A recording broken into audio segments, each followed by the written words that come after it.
menyangka bahwa itu semua dapat mengekalkan kebahagiaan, dapat menunjang kehidupan yang langgeng. Ada yang berlomba-lomba mengejar-ngejar harta. Seluruh waktu dalam hidupnya habis untuk mengejar harta. Tidak peduli siang atau malam, sore atau pagi. Sujud tidak lagi sempat, Allah dilupakan dengan agama jauh. Ada yang berlomba mengejar-ngejar pangkat, jabatan dan kedudukan. Tidak peduli menjilat ke atas, menginjak ke bawah atau menyikut kiri dan kanan. Bahkan teman pun jadi lawan, lawan pun jadi teman. Bukan soal, yang penting pangkat terkejar. Ada yang berlomba memperbanyak kendaraan, sejak dari jet pribadi, pesawat kapal pesiar, sampai kepada mobil-mobil mutakhir. Ada yang berlomba memperbagus rumahnya. Ada yang berlomba memperbanyak istri dan anak-anaknya.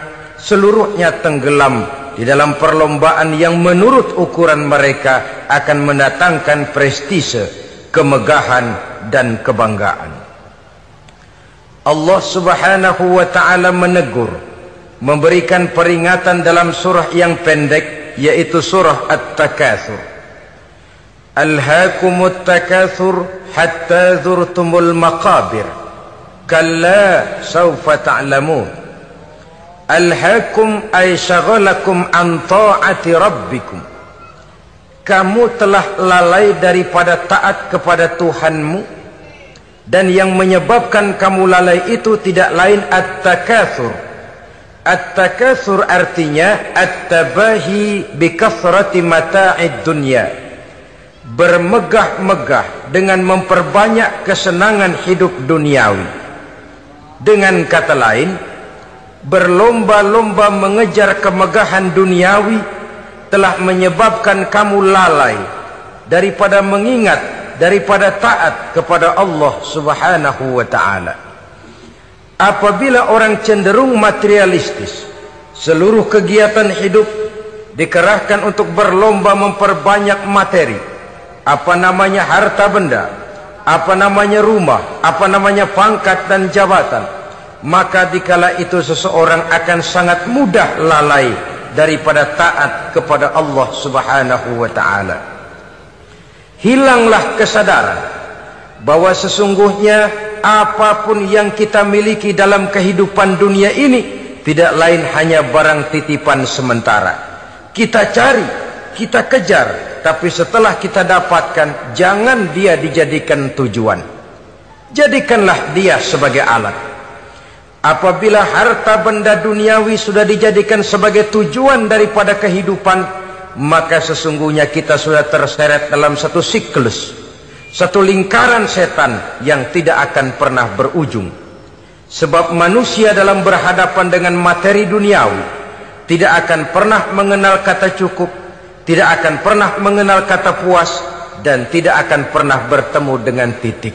Selalu koma, selalu kurang, selalu tidak ada. Saudara kaum muslimin rahimakumullah. Oleh sebab itu agama memberikan kesadaran, seluruh yang kita miliki, yang dititipi oleh Allah dalam kehidupan ini berupa materi keduniaan, hakikatnya adalah alat dan bukan sebagai tujuan.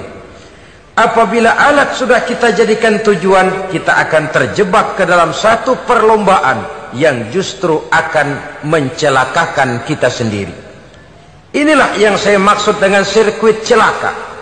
Perlombaan yang hanya membuat kita jerih, payah, keringat bercucuran, tenaga terkuras, tapi tidak akan pernah sampai ke garis finish. Karena memang tidak ada garis finishnya. Betapapun jauhnya satu perlombaan, dia mesti punya garis finish. Tapi kalau sudah at-takatsur, berlomba bermegah-megah diri, maka barangkali tidak akan pernah ada garis finishnya. Kita akan terseret dalam lingkaran setan, berputar di seputar itu tanpa tahu kapan berhenti dan di mana titiknya. Agamalah yang memberikan kesadaran. Alhaakumut takatsur. Bermegah-megahan telah membuat kamu lalai daripada taat kepada Allah Tuhanmu. Semua sadar bahwa kita diciptakan tidak lain adalah untuk mengabdi kepada Allah. Nilai pengabdian ini sering lentur, nilai pengabdian ini sering luntur manakala kita sudah berlomba-lomba bermegah-megah dengan materi kehidupan dunia.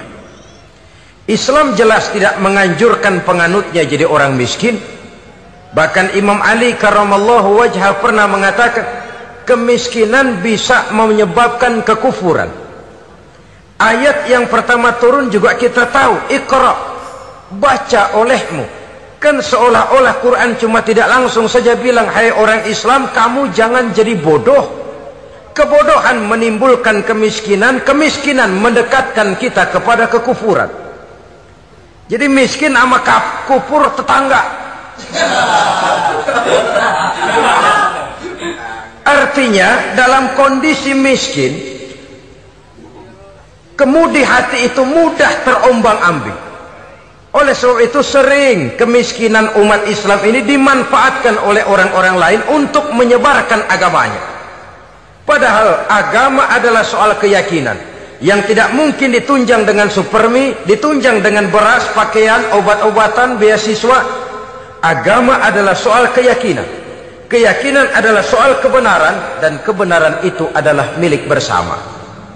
Tujuan diciptakannya manusia tidak lain adalah untuk melaksanakan ibadah. Kalau orang tenggelam dalam perlombaan memperbanyak harta, mempertinggi kedudukan, memperindah segala macam yang sifatnya duniawi, biasanya itu akan membuat dia lalai dari taatnya kepada Allah Azza wa Jalla. Kadang bukan hanya lalai daripada taat, juga sering terjebak kepada maksiat. Karena kalau pola pandang dan tolok ukur sudah benda duniawi semata-mata, sangat tidak mustahil orang lalu terjebak ke dalam prinsip menghalalkan segala cara. Asal sudah tujuan tercapai, cara apapun halal. Akhirat nomor 18. Nah, bukankah memang barangkali kita sejak kecil sudah dilatih untuk materialistis? Umpamanya kita hanya sering dilatih untuk takut kepada yang konkret-konkret saja, takut kepada yang nyata-nyata saja. Seorang ibu kalau menakuti anaknya, aduh nak, kenapa ini kau kerjakan? Kalau bapakmu tahu, waduh, habis kamu. Nah, kita lihat, kalau bapakmu tahu, kalau polisi tahu, kalau hansip tahu, kalau satpam tahu. Tapi jarang seorang ibu menanamkan kepada anak, nak, kenapa ini yang kau lakukan, nak? Bukankah kau tahu Allah lihat, Allah tahu, Allah dengar, Allah, nak? Diajarkan takut kepada yang gaib.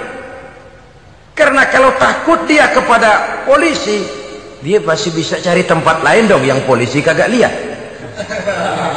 Kalau takut dia kepada satpam, minggir dong ke tempat yang kira-kira satpam nggak lihat.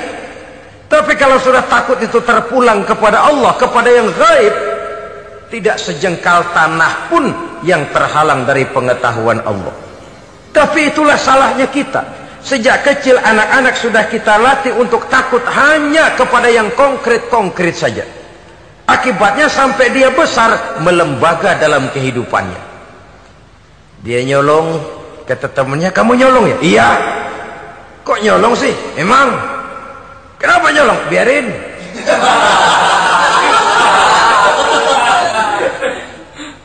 Kamu kan tahu Allah lihat? Tahu. Kenapa nyolong juga? Biarin. Asal orang jangan lihat. Kalau Allah mah lihat, dia kagak ribut. Allah nggak ribut katanya. Nah, ini kan satu refleksi yang timbul daripada kenyataan. Jikalau orang hanya dijejali rasa takut kepada yang konkret-konkret saja, kepada yang zohir-zohir saja, yang akan tumbuh lalu mental kucing. Sopan, tenang, kalem, ayem, nggelenggem. Kalau ada orang, sedikit orang meleng, kucing kelihatan watak aslinya. Saudara-saudara kaum muslimin rahimakumullah. Oleh sebab itulah maka agama lewat surah yang kita bicarakan pada pertemuan ini memberikan peringatan. Kala, jangan begitu dong. Kamu boleh mencari dunia, silahkan cari harta yang banyak, cari pangkat yang tinggi, tapi jangan itu membuat kamu lalai daripada taat terhadap Allah Subhanahu wa ta'ala. Jangan karena keinginan mendapat harta yang sebanyak-banyaknya lalu melakukan segala macam cara asal tujuan tercapai. Itu sudah membuat kita lalai. Jangan karena ingin mengejar kedudukan yang tinggi lalu jilat atas injak bawah, nggak mempan jilat, dukun dipakai.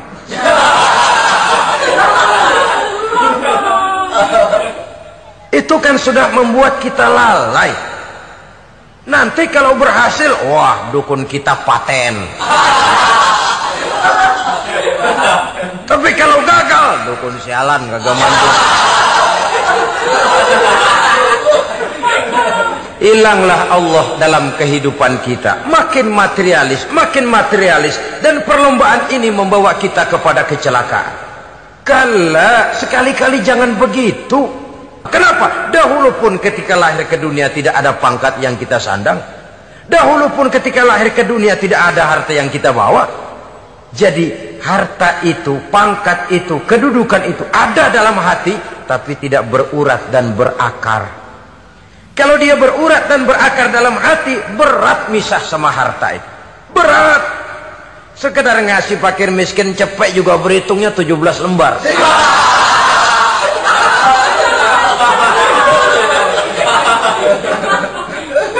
Dengar di kantornya mau ada mutasi, pindah dia dari tempat basah ke tempat kering, baru berita burung udah meriang duluan. Ini nanti bagaimana, itu nanti bagaimana, ini nanti bagaimana. Kan tidak jarang orang yang kena apa istilah kerennya zaman sekarang itu post power syndrome. Post power syndrome ini pernah dianalisa oleh Nabi. Kata beliau, irhamu salasatan minan nas. Sayangilah 3 macam manusia. Siapa mereka? Pertama, azizan zallat, orang terhormat yang jatuh hina. Ini yang sering terkena post power syndrome.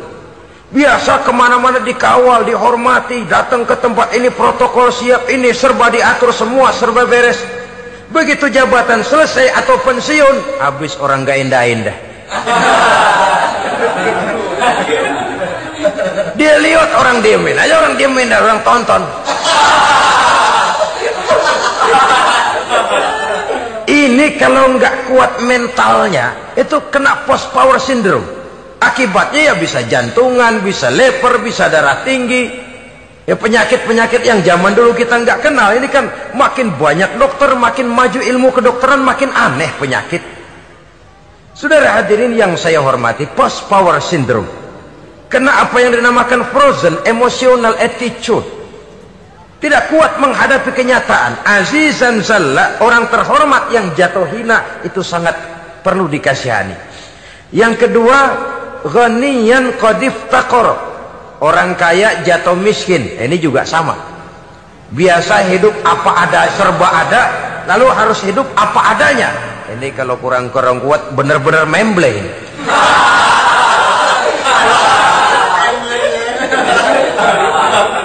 Kalau tidak kuat mentalnya, biasa hidup serba enak, serba nikmat, cuma kerjanya neken cek, main apa itu kredit card, macam-macam fasilitas dipunyai. Tahu-tahu jatuh bangkrut, jatuh miskin. Kalau tidak fondasi agamanya kuat, bisa gantung diri, bisa bunuh diri, bisa frustasi, bisa terkena psikosomatik, tekanan jiwa mempengaruhi faktor biologis. Timbullah tekanan, terjadilah penyakit aneh-aneh. Al-ghaniyan qad iftaqara, orang kaya jatuh miskin, itu perlu dikasihani. Yang ketiga, wa faqihan yal'abu bihil juhal, ahli fikih tapi dipermainkan oleh orang-orang bodoh. Hanya kebetulan orang bodoh itu punya kekuasaan. Hukum bisa dipesan.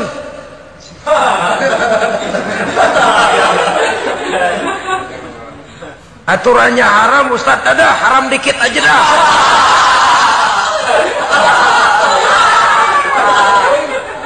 Sibuklah tuan fakih ini, ahli fikih ini mencari dalil kebet sana kebet sini supaya yang tadinya haram benar bisa jadi haram sedikit. Padahal yang minta ini orang bodoh, tidak ngerti agama. Cuma karena punya kekuasaan dipermainkan oleh orang yang fakih. Orang yang fakih ini dipermainkan. Kasihan orang yang seperti itu. Wa faqihan yal'abu bihil juhal. Ahli fikih tapi dipermainkan oleh orang-orang bodoh. Akibatnya karismanya hilang, wibawanya lenyap. Dia menyangka bahwa dengan mengharam-haram sedikit-sedikit itu dia bisa mendapat keuntungan yang berganda-ganda. Padahal akibatnya itu hanya akan membawa kecelakaan saja. Allah peringatkan benar, kala sekali-kali jangan begitu. Cari uang yang banyak silahkan, ngejar kedudukan yang bagus boleh, bikin rumah yang hebat silahkan, ada kendaraan bagus silahkan, tapi jangan sampai kamu terjebak kepada sirkuit celakai, perlombaan yang tidak ada garis finishnya. Sering dicontohkan orang menghayal, melamun. Kamu kenapa enggak mau ibadah? Lah bagaimana mau sembahyang, saya di Jakarta masih ngontrak.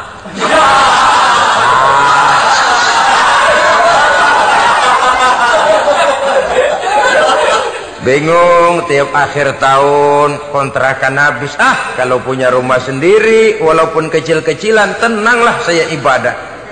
Baiklah, oleh Allah diberikan rezeki, bisa bikin rumah walaupun kecil-kecilan. Sudah punya rumah sendiri, belum juga ibadah, apalagi mulur lagi. Habis bagaimana mau sembahyang, rumah kecil banget. Pinggir kali, asal hujan bocor ya.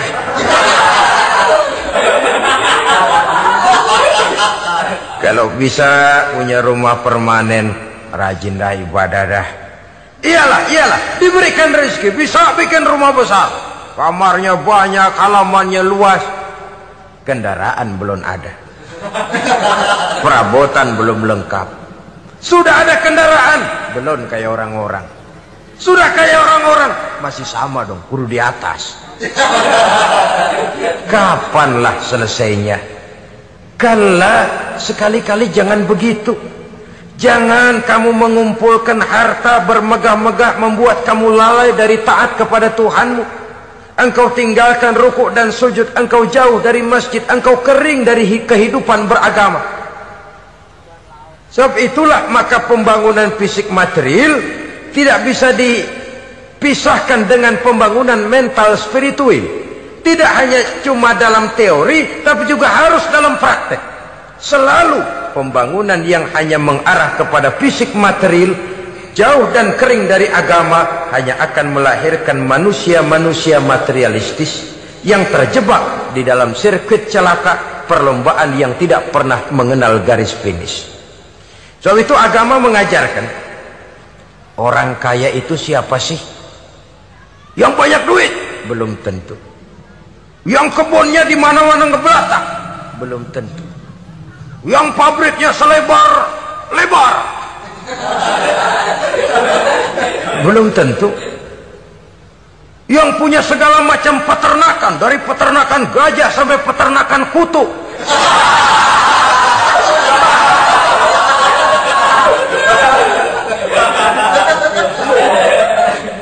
Belum tentu.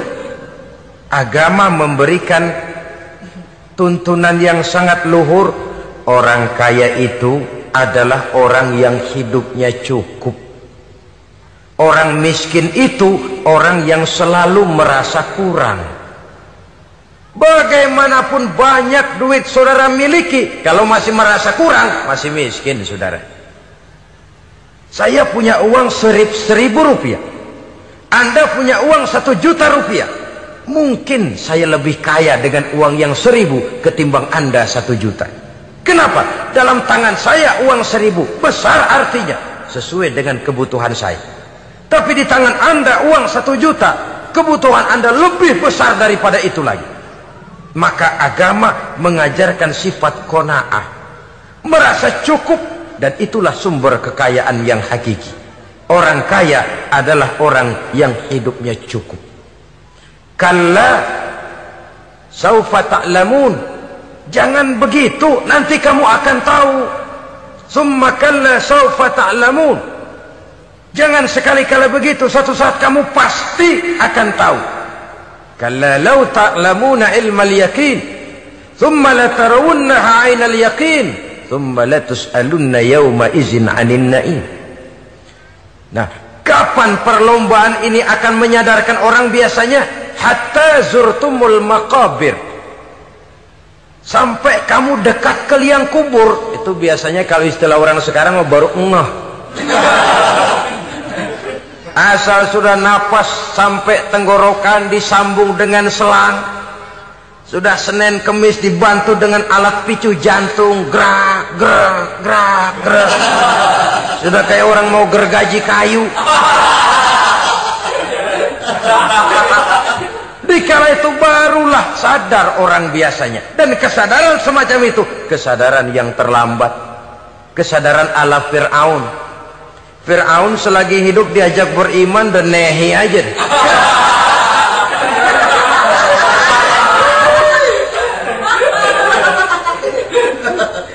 Tapi ketika dia tenggelam di lautan merah bersama seluruh tentaranya, dikala napas hampir terputus, keluar ucapannya, amantu bi Rabbi Musa wa Harun. Aduh, kalau begini mah saya juga percaya kepada Tuhannya Musa dan Harun. Saya beriman kepada Allah. Lagi timbul tenggelam mau sekarat baru beriman. Hatta zurtumul maqabir. Kamu telah lalai dari sebab bermegah-megah sampai kamu masuk ke liang kubur, dekat ke liang kubur. Kalimat zurtum di sini menjelaskan bahwa kubur itu tidak selamanya. Zurtum itu dari kalimat zaro ya zuru, berziarah. Orang berziarah kan sebentar. Ke kubur itu sama dengan berziarah kita di situ. Sebentar, tidak akan selamanya, tidak akan kekal dalam kubur. Bahwa kubur itu cuma satu halte dari sekian halte yang harus kita jalani. Hatta zurtumul maqabir ay mutum wa dufintum fil kubur. Sampai kamu mati, dikubumikan dalam kubur, barulah kamu sadar bahwa perlombaan itu hanya sia-sia. Bahwa perlombaan itu tidak akan pernah mengenal garis finish. Bahwa perlombaan itu akan membuat kamu celaka. Begitulah umumnya kebanyakan orang yang terjebak ke dalam paham materialis, baru menyadari kesalahan langkahnya pada saat napas sudah sampai di tenggorokan. Ternyata uangnya yang miliaran rupiah tidak sanggup menyambung nafasnya. Ternyata kendaraan yang serba mewah berkilat tidak sanggup meneruskan kehidupannya. Ternyata pangkat jabatannya yang tinggi yang membuat dia menyebabkan temannya jadi lawan-lawannya jadi teman, tidak akan sanggup menghentikan sang malaikat maut. Kalau keadaan sudah begitu, baru sadarlah kita terlambat. Karena saat seperti itu akan dihadapi oleh setiap orang. Kala, jangan begitu. Sadarlah kamu bahwa kalau sudah dekat ke liang kubur kamu baru insaf, itu terlambat. Sebelum nafas sampai di tenggorokan, pintu tobat masih selalu terbuka. Tapi manakala nafas sudah sampai di tenggorokan, tertutuplah pintu tobat untuk orang yang bersangkutan. Oleh sebab itu, perlombaan dengan bermegah-megah terhadap materi duniawi, tolok ukur dan pandangan hidup yang terbatas kepada wujud benda semata-mata, memang sering menyebabkan orang lalai, sering menyebabkan orang lupa diri, tidak sadar tentang hakikat yang terpenting dari kehidupan ini, yaitu tentang dari mana dia datang, di mana dia sekarang, dan kemana dia akan pulang. Sungguh, ilmu pengetahuan tidak akan pernah mampu menjawab persoalan ini. Sungguh, filsafat juga tidak berdaya menghadapi pertanyaan seperti ini. Hanya agama yang mampu memberikan kepastian batin tentang hakikat dari mana kita datang, di mana kita sekarang, dan kemana kita akan pulang. Makin kita renungi pertanyaan ini, makin kita menemukan diri sendiri. Dan makin kita menemukan mengenal diri sendiri, kita akan semakin mengenal Allah subhanahu wa ta'ala.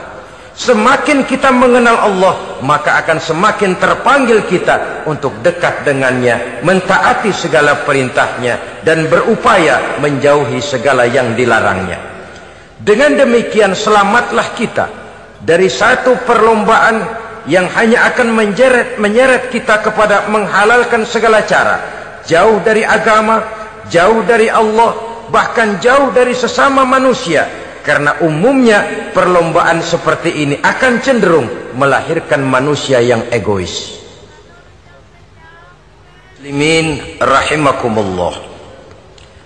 Lebih jauh, mari kita mengikuti peringatan Allah dalam surah Al-Munafiqun ayat 9. Di sini Allah Subhanahu wa taala mengingatkan, A'udzu billahi minasy syaithanir rajim. Ya ayyuhalladzina amanu la tulhikum amwalukum wala auladukum an dzikrillah wa may yaf'al dzalika fa ulaika humul khasirun. Hai orang-orang yang beriman, jangan sampai hartamu dan anak-anakmu melalaikan kamu daripada mengingat Allah. Wa may yaf'al dzalik, barang siapa yang melakukan hal seperti itu, fa ulaika humul khasirun, maka merekalah sesungguhnya orang-orang yang merugi. Rugi dunia, rugi akhirat. Disebutkan di sini dua hal yang sering menyebabkan kita jadi lalai. Amwal dan aulad. Harta dan anak-anak. Materi dan keluarga. Perlombaan di dalam mengumpulkan materi sering menyebabkan kita menjadi lalai. Begitu juga amanah berupa anak ini sering kita lalaikan atau sering membuat juga kita menjadi lalai. Kita lalaikan dalam arti bahwa keduanya, baik harta baik anak, merupakan amanah dari Allah. Setiap orang tua akan dimintakan pertanggungan jawab. Apabila kita lalaikan amanah ini, maka resikonya akan kembali juga kepada kita. Tapi satu hal yang jelas dalam ayat 9 surah Al-Munafiqun ini, bahwa perlombaan memperbanyak harta dan anak-anak yang masuk dalam kelompok at-takatsur itu tadi akan menyebabkan orang khasiru, termasuk ke dalam kelompok orang-orang yang rugi. Perlombaan yang hanya akan membawa kerugian semata-mata. Kemudian di dalam satu hadis Rasulullah sallallahu alaihi wasallam memberikan peringatan. Beliau bersabda, "Iza azzamat ummati dinaran wa dirhaman, nuzi'at minha haibatul Islam, wa iza tasabat ummati saqatat min ainillah." Wa iza turikatil amru bil ma'rufi wan nahyu 'anil munkari hurimat 'alaihim barakatul wahyi. Ada tiga hal yang kalau kita kerjakan akan menimbulkan tiga macam akibat di dalam hadis ini. Pertama, iza azzamat ummati dinaran wa dirhaman. Apabila umatku sudah mengagung-agungkan dinar dan dirham, artinya kalau umatku sudah jatuh menjadi umat yang materialistis, segalanya diukur dari dinar dan dirham. Dinar dan dirham ini kalau bahasa Inggrisnya dokat.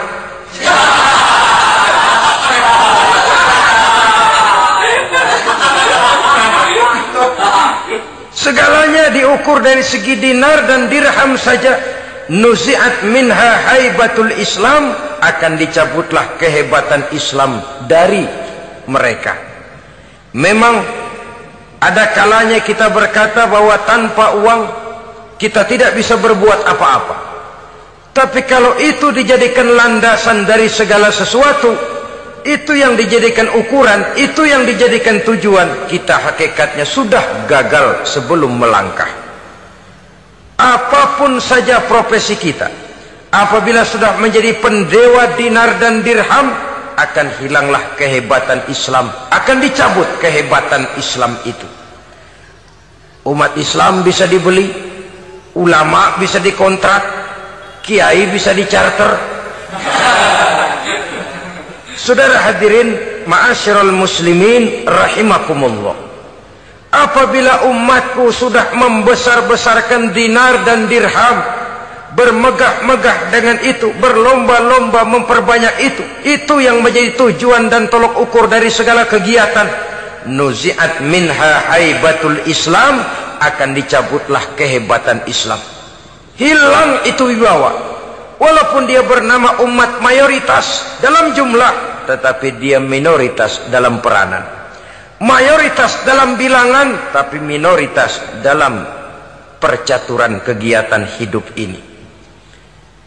Kita ingat di zaman pengembangan Islam di masa Rasulullah sallallahu alaihi wasallam, mereka berlomba-lomba mengorbankan dinar dan dirhamnya untuk kepentingan agama, bukan mengorbankan kepentingan agama untuk mencari dinar dan dirham. Kita di zaman sekarang sering terjadi penjungkiran nilai, terbalik yang kita amalkan.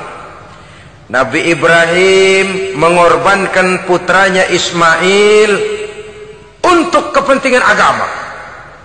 Kita sering sekarang ini mengorbankan kepentingan agama untuk anak-anak kita. Dulu anaknya yang dikorbankan buat agama, sekarang agamanya dikorbankan buat anak. Dulu dinar dan dirham dibelanjakan untuk menopang agama, sekarang agama dijadikan alat untuk mencari dinar dan dirham. Saudara-saudara kaum muslimin rahimakumullah, memang apabila dinar dan dirham digunakan untuk penyangga perjuangan, itulah idealnya. Saya katakan tadi, dinar, dirham, uang, dunia cuma sekedar alat, bukan sekedar tujuan. Kita memerlukan alat ini. Membangun pesantren tidak cukup dengan semangat, membangun rumah sakit Islam tidak cukup dengan pidato, membangun masjid tidak cukup dengan semangat menggebu-gebu. Kita perlu semen, kita perlu pasir, kita perlu batu kali, kita perlu besi, dan itu semua beli. Tidak turun dari langit seperti turunnya embun di waktu pagi. Tidak mungkin rumah sakit Islam muncul ke permukaan hanya dengan sim salabim abra-gedabra.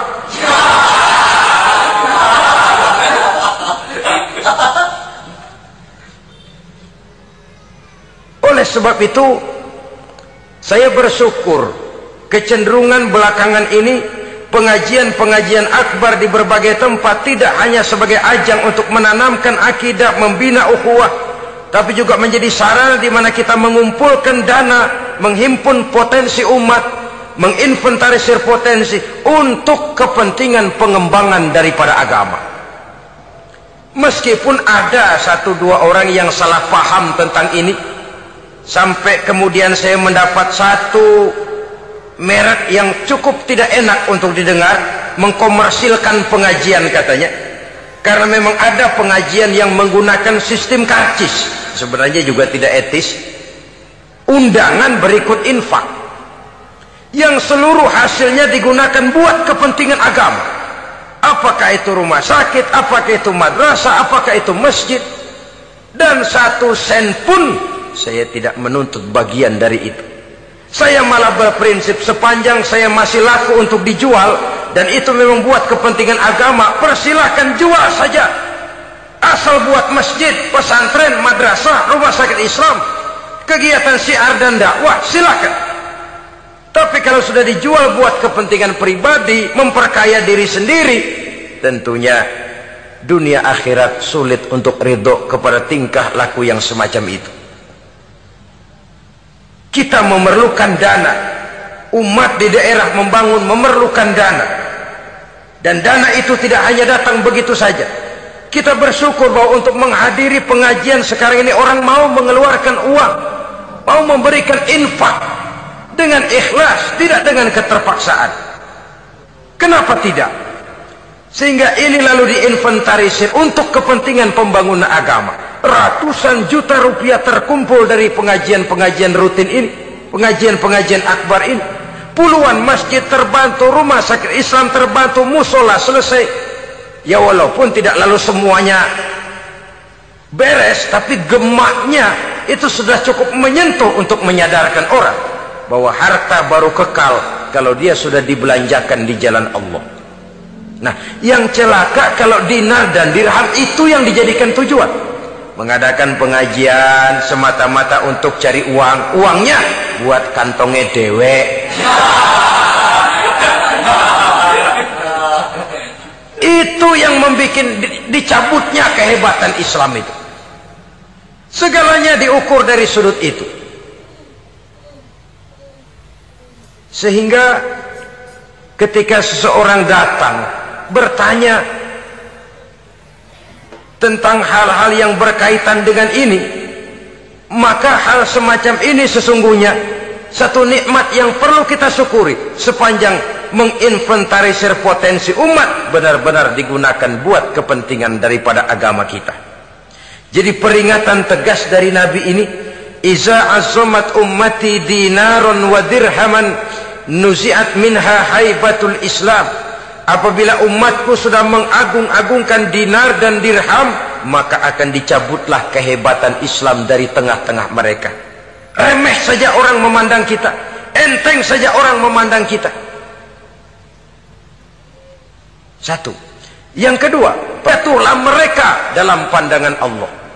Kalau sesama umat ini sudah saling menjelekkan, apakah yang menjelekkan itu lebih bagus dari yang dijelekkan di hadapan Allah? Dua-duanya sama rendahnya. Pribadi saya mungkin puas kalau saya bisa menghantam saudara di depan umum, menjelek-jelekkan nama saudara. Tapi lebih baikkah saya dalam pandangan Allah? Sama rendahnya dengan orang yang saya jelekkan. Itu pun kalau yang dijelekkan benar-benar jelek. Kalau cuma sekedar fitnah, wah, lebih celaka lagi nasib si orang itu tadi. Ini artinya menyadarkan kita bahwa umat ini sudah diikat dengan akidah. Beraneka ragam kita, tapi harus ada kebersamaan. Berbeda kita, tapi harus satu. Sebagai satu ummatan wahidah, satu umat yang satu. Oleh sebab itu, persamaannya lah yang harus kita angkat ke permukaan, bukan perbedaannya yang kita perbesar. Sudah datang waktunya umat Islam bangun dari tidurnya, jangan lagi dibuai oleh irama mayoritas. Sudah lewat masanya kita bertengkar karena persoalan-persoalan kecil yang tidak prinsip. Sudah datang waktunya umat Islam bersatu, menyusun saf yang lebih lurus, oleh karena ia dihadapkan kepada tantangan-tantangan yang tidak semakin ringan. Kalau kita bertengkar dengan kita, kalau kita saling mencaci sesama kita, bukankah Yahudi tepuk tangan? Bukankah Nasrani menari-nari? Bukankah pihak ketiga akan menangguk di air keruh? Dan kerugian akan terpulang kepada kita semua. Tapi inilah realita. Bahwa yang kita hadapi ini sesungguhnya musuh kita di luar kita, bukan di dalam kita. Apakah itu kemiskinan, kebodohan, maksiat, munkarat, ketidakadilan, kezaliman, kesewenang-wenangan, dan lain sebagainya. Yang musuh jadikan musuh, yang teman mari kita rangkul. Jangan terbalik, teman dimusuhi, musuh malah dirangkul. Maka berpesta poralah musuh-musuh Islam ini. Saudara-saudara kaum muslimin rahimakumullah, Nabi memperingatkan dengan tegas, wa iza tasabat ummati saqatat min ainillah. Jikalau umatku sudah saling mencaci maki, sudah saling berbantah-bantahan, jatuhlah mereka dalam pandangan Allah. Satu ayat menjelaskan jangan sebagian kamu meremehkan, yaskhar, mengecilkan, menganggap enteng orang lain. Boleh jadi yang dihina, diremehkan, dianggap enteng itu nilainya lebih bagus daripada yang menganggap enteng. Dalam hakikat segala sesuatu itu cuma kembali kepada Allah. Di sanalah penilaian finalnya. Manusia hanya melihat yang zahir. Makin banyak harapan hidup ini kita gantungkan kepada manusia, makin banyak kita harus bersiap untuk kecewa. Saudara-saudara kaum muslimin rahimakumullah. Kemudian yang ketiga peringatan dari baginda Nabi, wa iza turikatil amru bil ma'rufi wan nahyu 'anil munkari hurimat 'alaihim barakatul wahyi. Apabila amar ma'ruf dan nahi munkar telah ditinggalkan, maka akan hilanglah keberkahan wahyu, akan hilanglah keberkahan Quran, akan sirnalah keberkahan agama. Amar ma'ruf dan nahi munkar ditinggalkan. Artinya di tengah masyarakat sudah tidak ada lagi yang menyerukan ini baik, ini tidak baik, ini halal, itu haram. Mari kita sholat, mari makmurkan taklim, santuni yatim piatu, makmurkan masjid. Seruan ke arah itu tidak lagi terdengar. Sementara tinggalkan judi, tinggalkan minuman keras, jauhi zina, seruan semacam itu pun tidak lagi terdengar. Maka hilanglah keberkahan wahyu itu. Karena amar ma'ruf dan nahi munkar merupakan bagian daripada ajaran agama kita. Menjadi sponsor dari segala macam kebajikan dan menjadi penghalang daripada segala macam kemunkaran sesuai dengan batas kemampuan yang kita miliki masing-masing. Nah, saya kembali kepada persoalan pokok di awal pembicaraan tadi. Bagaimana jalan keluarnya? Jalan keluarnya tidak lain adalah upaya. Bagaimana kegiatan yang sifatnya fisik material ini diimbangi dengan kegiatan yang bersifat mental spiritual. Upaya menghidupkan majelis-majelis ta'lim, upaya memakmurkan masjid-masjid sebagai laboratorium rohani untuk mewujudkan keseimbangan dalam pola pikir yang akan berlanjut dalam gerak hidup yang kemudian akan tertuang dalam segala perbuatan manusia. Apabila sudah terwujud kepincangan dalam pola pikir, akan pincanglah caranya bertindak dan berbuat, akan pincanglah pandangan hidupnya, akan pincanglah orientasinya di dalam kehidupan ini. Oleh karena itu, Islam dalam berbagai aspek kehidupan mengajarkan sistem keseimbangan. Mencari harta boleh, tapi tidak boleh keluar dalam kerangka fastabiqul khairat.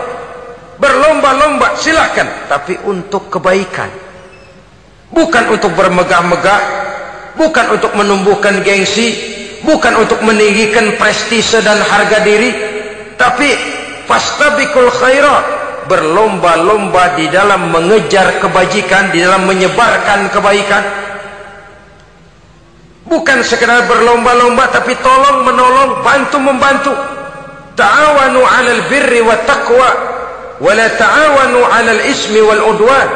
Bertolong-tolonganlah kamu di dalam kebaikan dan takwa, jangan bertolong-tolongan di dalam perbuatan dosa dan permusuhan. Kerjasama di dalam kebaikan, kerjasama di dalam ketakwaan. Ada satu contoh yang menarik bahwa umat Islam di dalam ia menjalin kebersamaan itu harus seperti orang main sepak bola. Saudara lihat, orang main sepak bola, kalau pertandingan belum dimulai, silahkan kumpul di luar lapangan, atur strategi yang baik. Tapi kalau pertandingan sudah dimulai, turun ke lapangan hijau, jangan kumpul terus. Masa ada sepak bola gotong royong, groyok ke sana, groyok ke sini, ya kalah terus. Harus ada yang jadi penyerang tengah, kan begitu toh sepak bola. Harus ada yang jadi kiri luar, kanan dalam, striker, back, penjaga gawang. Yang penting kerjasama, teamwork. Lalu mampu menciptakan operan-operan. Yang jadi back, jangan ngiri sama yang jadi penyerang tengah. Jangan hasut, sebab bagaimanapun juga andai kata si penyerang tengah berhasil menjaringkan bola ke gawang lawan, kan kemenangan bukan kemenangan satu orang, kemenangan satu kesebelasan, kemenangan satu tim. Ini yang sering terjadi, back ngiri sama penjaga gawang, lalu penjaga gawang ngiri sama penyerang tengah, penyerang tengah ngiri sama kiri luar. Ya kapan mau menggolkan ke gawang lawan? Kita ini satu kesebelasan, posisi boleh berbeda. Umat Islam itu harus ada yang jadi camat, lurah, bupati, gubernur, menteri, jadi jenderal, jadi konglomerat, jadi pengusaha, jadi teknokrat. Yang penting kerjasama, teamwork, mampu menciptakan operan-operan yang akurat. Diego Armando Maradona, enggak pakai dia, enggak. Itu katanya maha bintang, gagah, hebat. bintang lapangan hijau. Kapan Maradona hebat? Kalau ditunjang oleh 10 temannya yang lain, merupakan satu kesebelasan. Bagaimanapun hebatnya Diego Armando Maradona, kalau dia sendirian lawan satu kesebelasan, remek.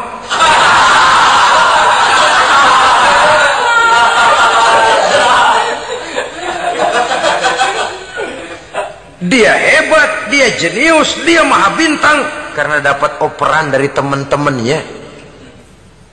Bukan jegalan, operan.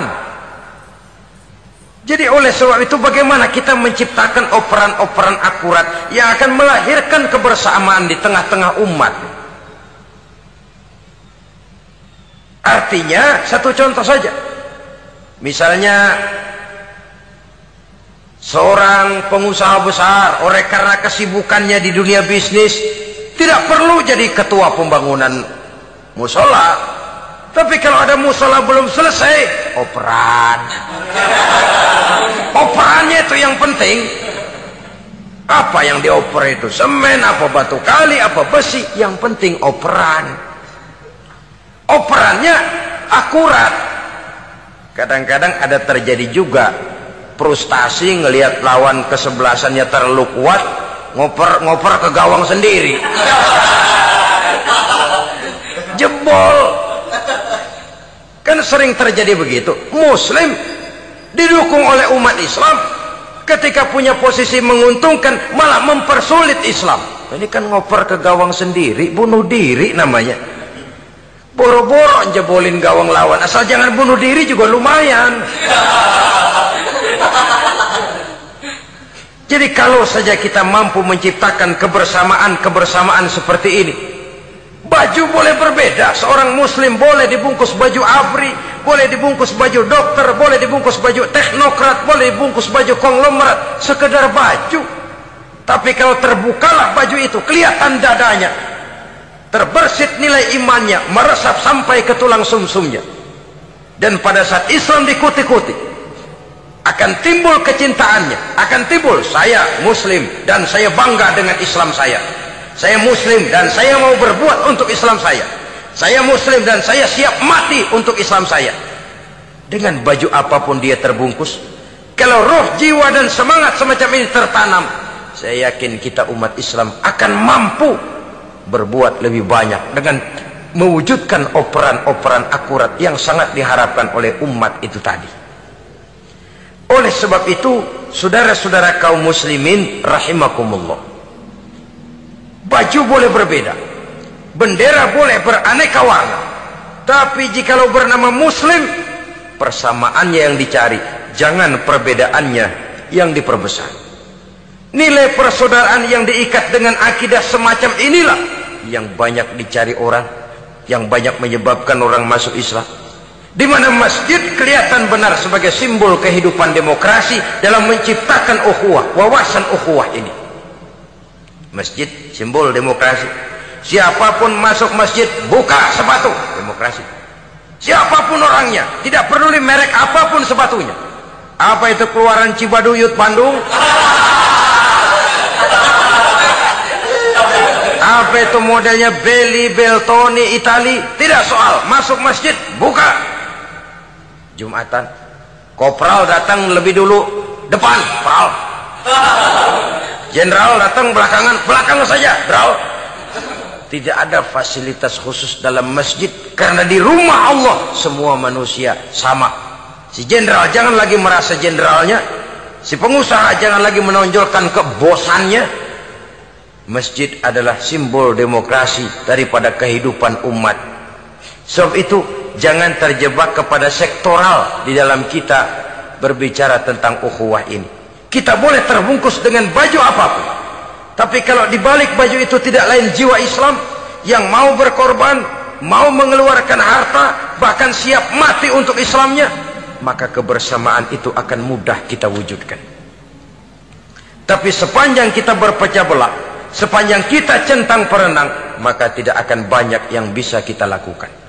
Satu-satunya perlombaan yang bukan hanya dibolehkan tapi bahkan sangat dianjurkan oleh agama, yaitu fastabiqul khairat, berlomba-lombalah di dalam kebaikan. Berlomba-lomba di dalam memakmurkan masjid, berlomba-lomba di dalam menghidupkan majelis-majelis taklim, berlomba di dalam menegakkan yang ma'ruf dan menghancurkan yang munkar, berlomba di dalam menyantuni yatim piatu. Tapi prakteknya kan kadang-kadang terbalik. Kalau sudah kumpul, yang diakur-akurin, udah nambah kebon belum? Pabrik udah diperluas belum? Bisnis sudah sejauh mana? Belum pernah ada ketemu lalu kongko, masjidnya udah digedein ya? Jarang yang ngomong begitu. Madrasahnya sudah bagaimana? Sejauh mana? Mesti yang enak itu ya nyocok-nyocokin. Bagaimana rumahmu sudah? Bagaimana kendaraanmu? Bagaimana pesawatmu? Bagaimana Bukankah itu juga takasur? Dari obrolan kan nanti yang belum kan timbul panasnya. Gile dia udah beli gituan, gue belum. Timbul panasnya. Lalu berusaha, berlomba lagi, bersaing lagi, berlomba lagi, bersaing lagi. Walaupun persaingan perlu, karena tanpa persaingan orang jarang mikir. Hidup itu kalau nggak ada tantangan kan tidur kita. Orang hidup smooth gitu ya, jalan tenang, setenang ya nggak maju orang itu. Orang itu baru bisa mengalami kemajuan kalau dia sudah dihadapkan kepada tantangan, gemblengan, gojlogan, fitnahan, hinaan, caci maki. Persaingan itu perlu supaya orang mikir. Kalau mikir dia berbuat, kalau dia berbuat dia bisa maju. Tapi persaingan yang sehat, bukan persaingan yang lalu menimbulkan fitnah, menghancurkan nama baik orang lain, yang dilatar belakangi oleh sifat hasud, dendam, iri hati, lalu menghalalkan segala cara. Tidak, bukan itu. Persaingan yang sehat ini akan menjadi alat picu agar orang lalu berlomba di dalam kebaikan. Satu-satunya perlombaan yang bukan hanya boleh tapi bahkan sangat dianjurkan oleh agama, berfastabiqul khairat, berlomba-lomba di dalam berbuat kebaikan. Berlomba-lomba membangun masjid bukan berarti di sebelah masjid bangun masjid lagi, bukan. Kadang-kadang karena ada fastabiqul khairat, berlomba-lomba, nggak apa-apa dah. Di sebelah masjid bikin lagi masjid. Akhirnya azan perlombaan main kenceng-kencengan. Bukan itu yang diinginkan tentu, bukan itu. Bagaimana memakmurkan masjid, bagaimana memfungsikan masjid, bagaimana membina umat dan lain sebagainya. Jadi pembicaraan ke arah itu akan menimbulkan rangsangan untuk berlomba di dalam kebaikan. Kalau dia kok bisa menata masjidnya sampai makmur, jamaah senang datang ke sana, anak-anak muda betah di masjid, kenapa saya tidak? Apa konsepnya? Nah, ini kan berlomba, tapi berlomba dalam kebaikan.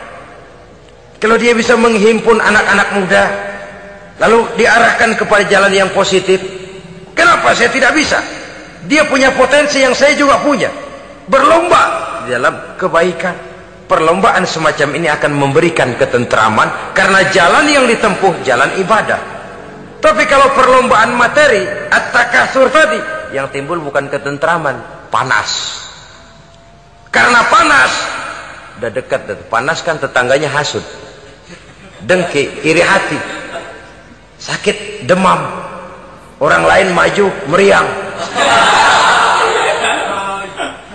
Lah kalau sudah begitu, hasud yang jadi bisikan hati, ya sudah, segala macam cara dilakukan untuk menjatuhkan orang lain. Dan itu sudah bukan lagi persaingan yang sehat. Saudara-saudara kaum muslimin rahimakumullah. Oleh sebab itu kita tutup pertemuan singkat kali ini dengan satu kesimpulan, bahwa harta adalah sekadar alat, bukan tujuan di dalam kehidupan. Tanpa harta barangkali orang sulit untuk bahagia, tapi harta semata-mata tidak merupakan jaminan bahwa orang lalu akan bahagia. Termasuk di dalam kata harta ini pangkat, jabatan, kedudukan, anak, istri, keluarga, rumah, tanah, pabrik, kebun, peternakan, dan lain sebagainya.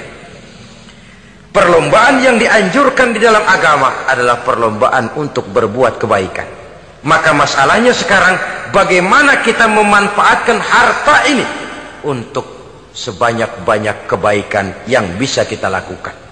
Semoga kita mampu melakukannya dan kita tidak termasuk dalam orang-orang yang celaka yang lantaran bermegah-megah dengan kesenangan dunia saja. Terima kasih atas segala perhatian. Mohon maaf atas segala kekurangan. Usikum wa nafsi bitaqwallah. Wassalamualaikum warahmatullahi wabarakatuh. Ulama yang saya muliakan, bapak-bapak, ibu-ibu, saudara-saudara hadirin yang berbahagia. Sudah agak lama juga saya tidak datang ke Singapura tercinta ini, oleh karena berbagai kesibukan dakwah di Indonesia. Malam ini saya bersyukur dapat hadir atas undangan dari Madrasah Al-Junaid, usaha untuk membangun kembali gedung madrasah yang memang merupakan tempat di mana kita bukan saja menjaga dan memelihara agama kita, tetapi juga mewariskannya kepada anak-anak kita, generasi yang akan datang. Salah satu misi yang dibawa oleh agama Islam yaitu membebaskan masyarakat manusia dari kebodohan. Ayat yang pertama turun saja sudah berkata Iqra, seolah-olah Quran ingin berkata, hai umat Islam, kamu jangan jadi bodoh. Kebodohan menimbulkan kemiskinan, kemiskinan mendekatkan kepada kekufuran. Baca, apa yang harus dibaca? Ayat-ayat Allah. Ayat Allah itu ada berapa macam? Ada dua. Ada ayat yang terucap oleh Allah dan itu kita sebut wahyu. Ada ayat yang tercipta oleh Allah dan itu kita namakan alam, ayat kauniyah. Kedua-dua ayat ini kita harus pandai membacanya. Jauh sebelum UNESCO mempunyai proyek yang mereka namakan Long Life Education, adalah Nabi sudah mencanangkan proyek bahwa menuntut ilmu itu minal mahdi ilal lahdi. Bahkan di dalam sebuah hadis beliau menyatakan, salahu ummati bil ilmi wal mal. Umatku hanya bisa menjadi baik, umatku hanya bisa berjaya, umatku hanya bisa tampil memegang peranan bil ilmi wal mali, dengan ilmu dan dengan harta, dengan pendidikan dan dengan ekonomi, dengan teknologi dan dengan industri. Kalau kita ingin tampil menjadi umat yang memegang peranan, jikalau kita ingin tampil menjadi umat yang berjaya, maka dua hal ini harus kita perbaiki, pendidikan dan ekonomi, ekonomi dan pendidikan. Islam tidak mungkin hilang dari dunia, tapi Allah tidak memberikan jaminan bahwa Islam akan kekal di Singapura, di Indonesia, di Brunei.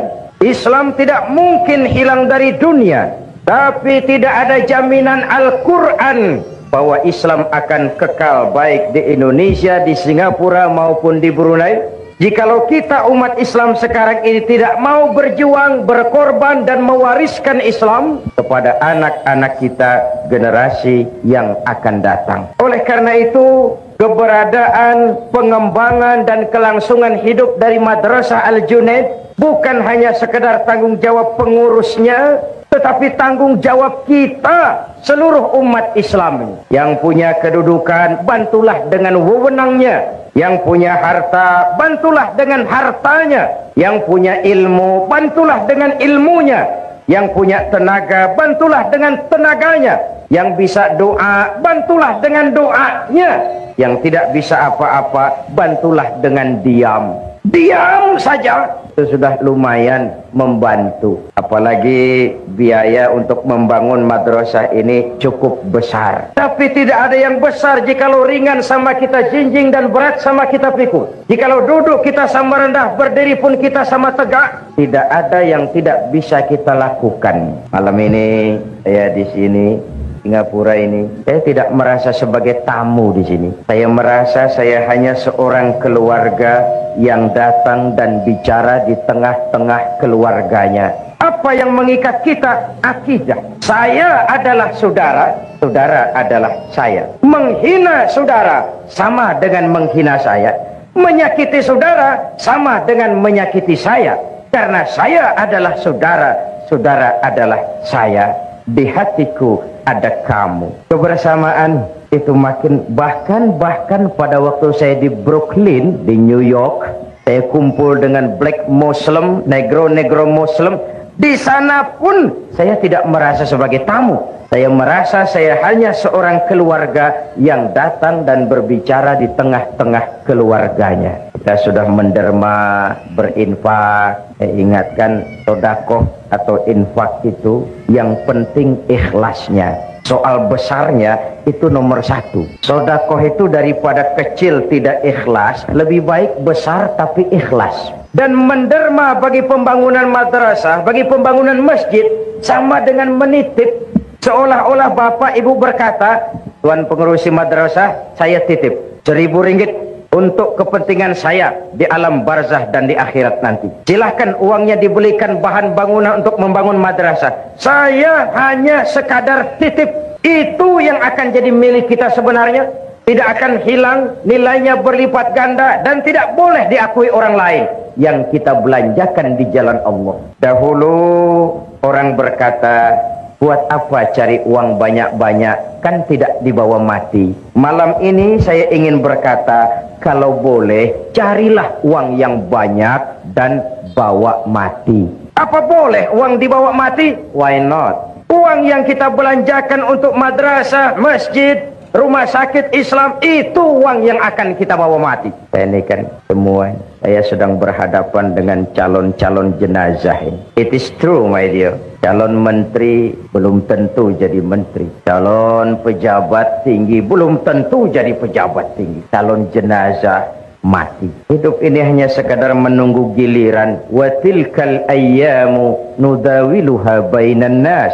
Hari itu kami putar di antara manusia. Tapi itu malam ini dalam rangka memperkuat usaha paspor Madrasah Al-Junaid, saya ingin menyampaikan sebuah hadis di mana Rasulullah sallallahu alaihi wasallam bersabda, arba'un min sa'adatil mar'i. Orang akan bahagia kalau dia mempunyai 4 perkara. Siapapun saja jikalau mempunyai 4 perkara ini, ia boleh mendapat bahagia. Pertama, orang bahagia itu darun wasi', punya rumah biar bagus asal besar. Rumah bagus besar, kereta cantik, uang banyak, tak payah.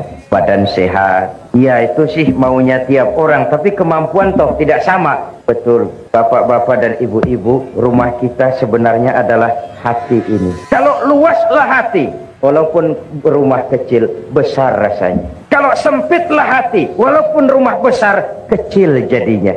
Hati itu rumah kita. My heart is my home. Agar hati menjadi luas, Allah memberikan tuntunan. Ala bizikrillahi tatmainnul qulub. Dengan banyak zikir kepada Allah, ingat dengannya, melaksanakan perintahnya, meninggalkan yang dilarangnya, hati tenang, jiwa lapang, batin tentram, dan itulah tangga utama untuk mencapai bahagia. Apalah artinya rumah bertingkat, uang banyak berlipat-lipat, istri pun tak kurang cantik memikat, kadang jumlah pun 4, tapi tiap hari kiamat. Tak ada ketenangan, tak ada ketentraman. Ala bizikrillahi tatmainnul qulub. Dengan banyak zikir kepada Allah, melaksanakan perintahnya, meninggalkan yang dilarangnya, ketenangan tercapai, kebahagiaan terwujud. Islam ini agama yang mengajarkan keseimbangan. Bekerjalah kamu sebagaimana harusnya kamu bekerja. Berusahalah kamu sebagaimana harusnya kamu berusaha. Tapi di sebalik itu jangan lupa minta tolong kepada Allah. Karena apa? Kau hanya wajib berusaha. Kau hanya wajib berikhtiar. Tapi tidak wajib untuk berhasil hasil hak Allah. Apakah Nabi Nuh tidak ingin Kanan putranya beriman? ingin sekali. Apakah Nabi Ibrahim tidak ingin orang tuanya yang bernama Azar beriman saja? Ingin sekali. Atau apakah Nabi Muhammad tidak ingin paman beliau Abu Jahal dan Abu Lahab beriman saja? Luar biasa inginnya. Kalau sejarah menjelaskan kemudian Kan'an putra Nabi Nuh kafir, Azar bapak Ibrahim adalah produsen berhala, dan Abu Jahal, Abu Lahab habis-habisan menentang Nabi, itu indikasi manusia wajib berusaha. Kepastian adalah hak Allah Subhanahu wa ta'ala. Islam bukan agama orang pemalas yang selesai sholat lalu berpangku tangan menunggu keajaiban, menghitung bintang di langit sambil mengumpulkan jikalau andai kata umpama misalnya.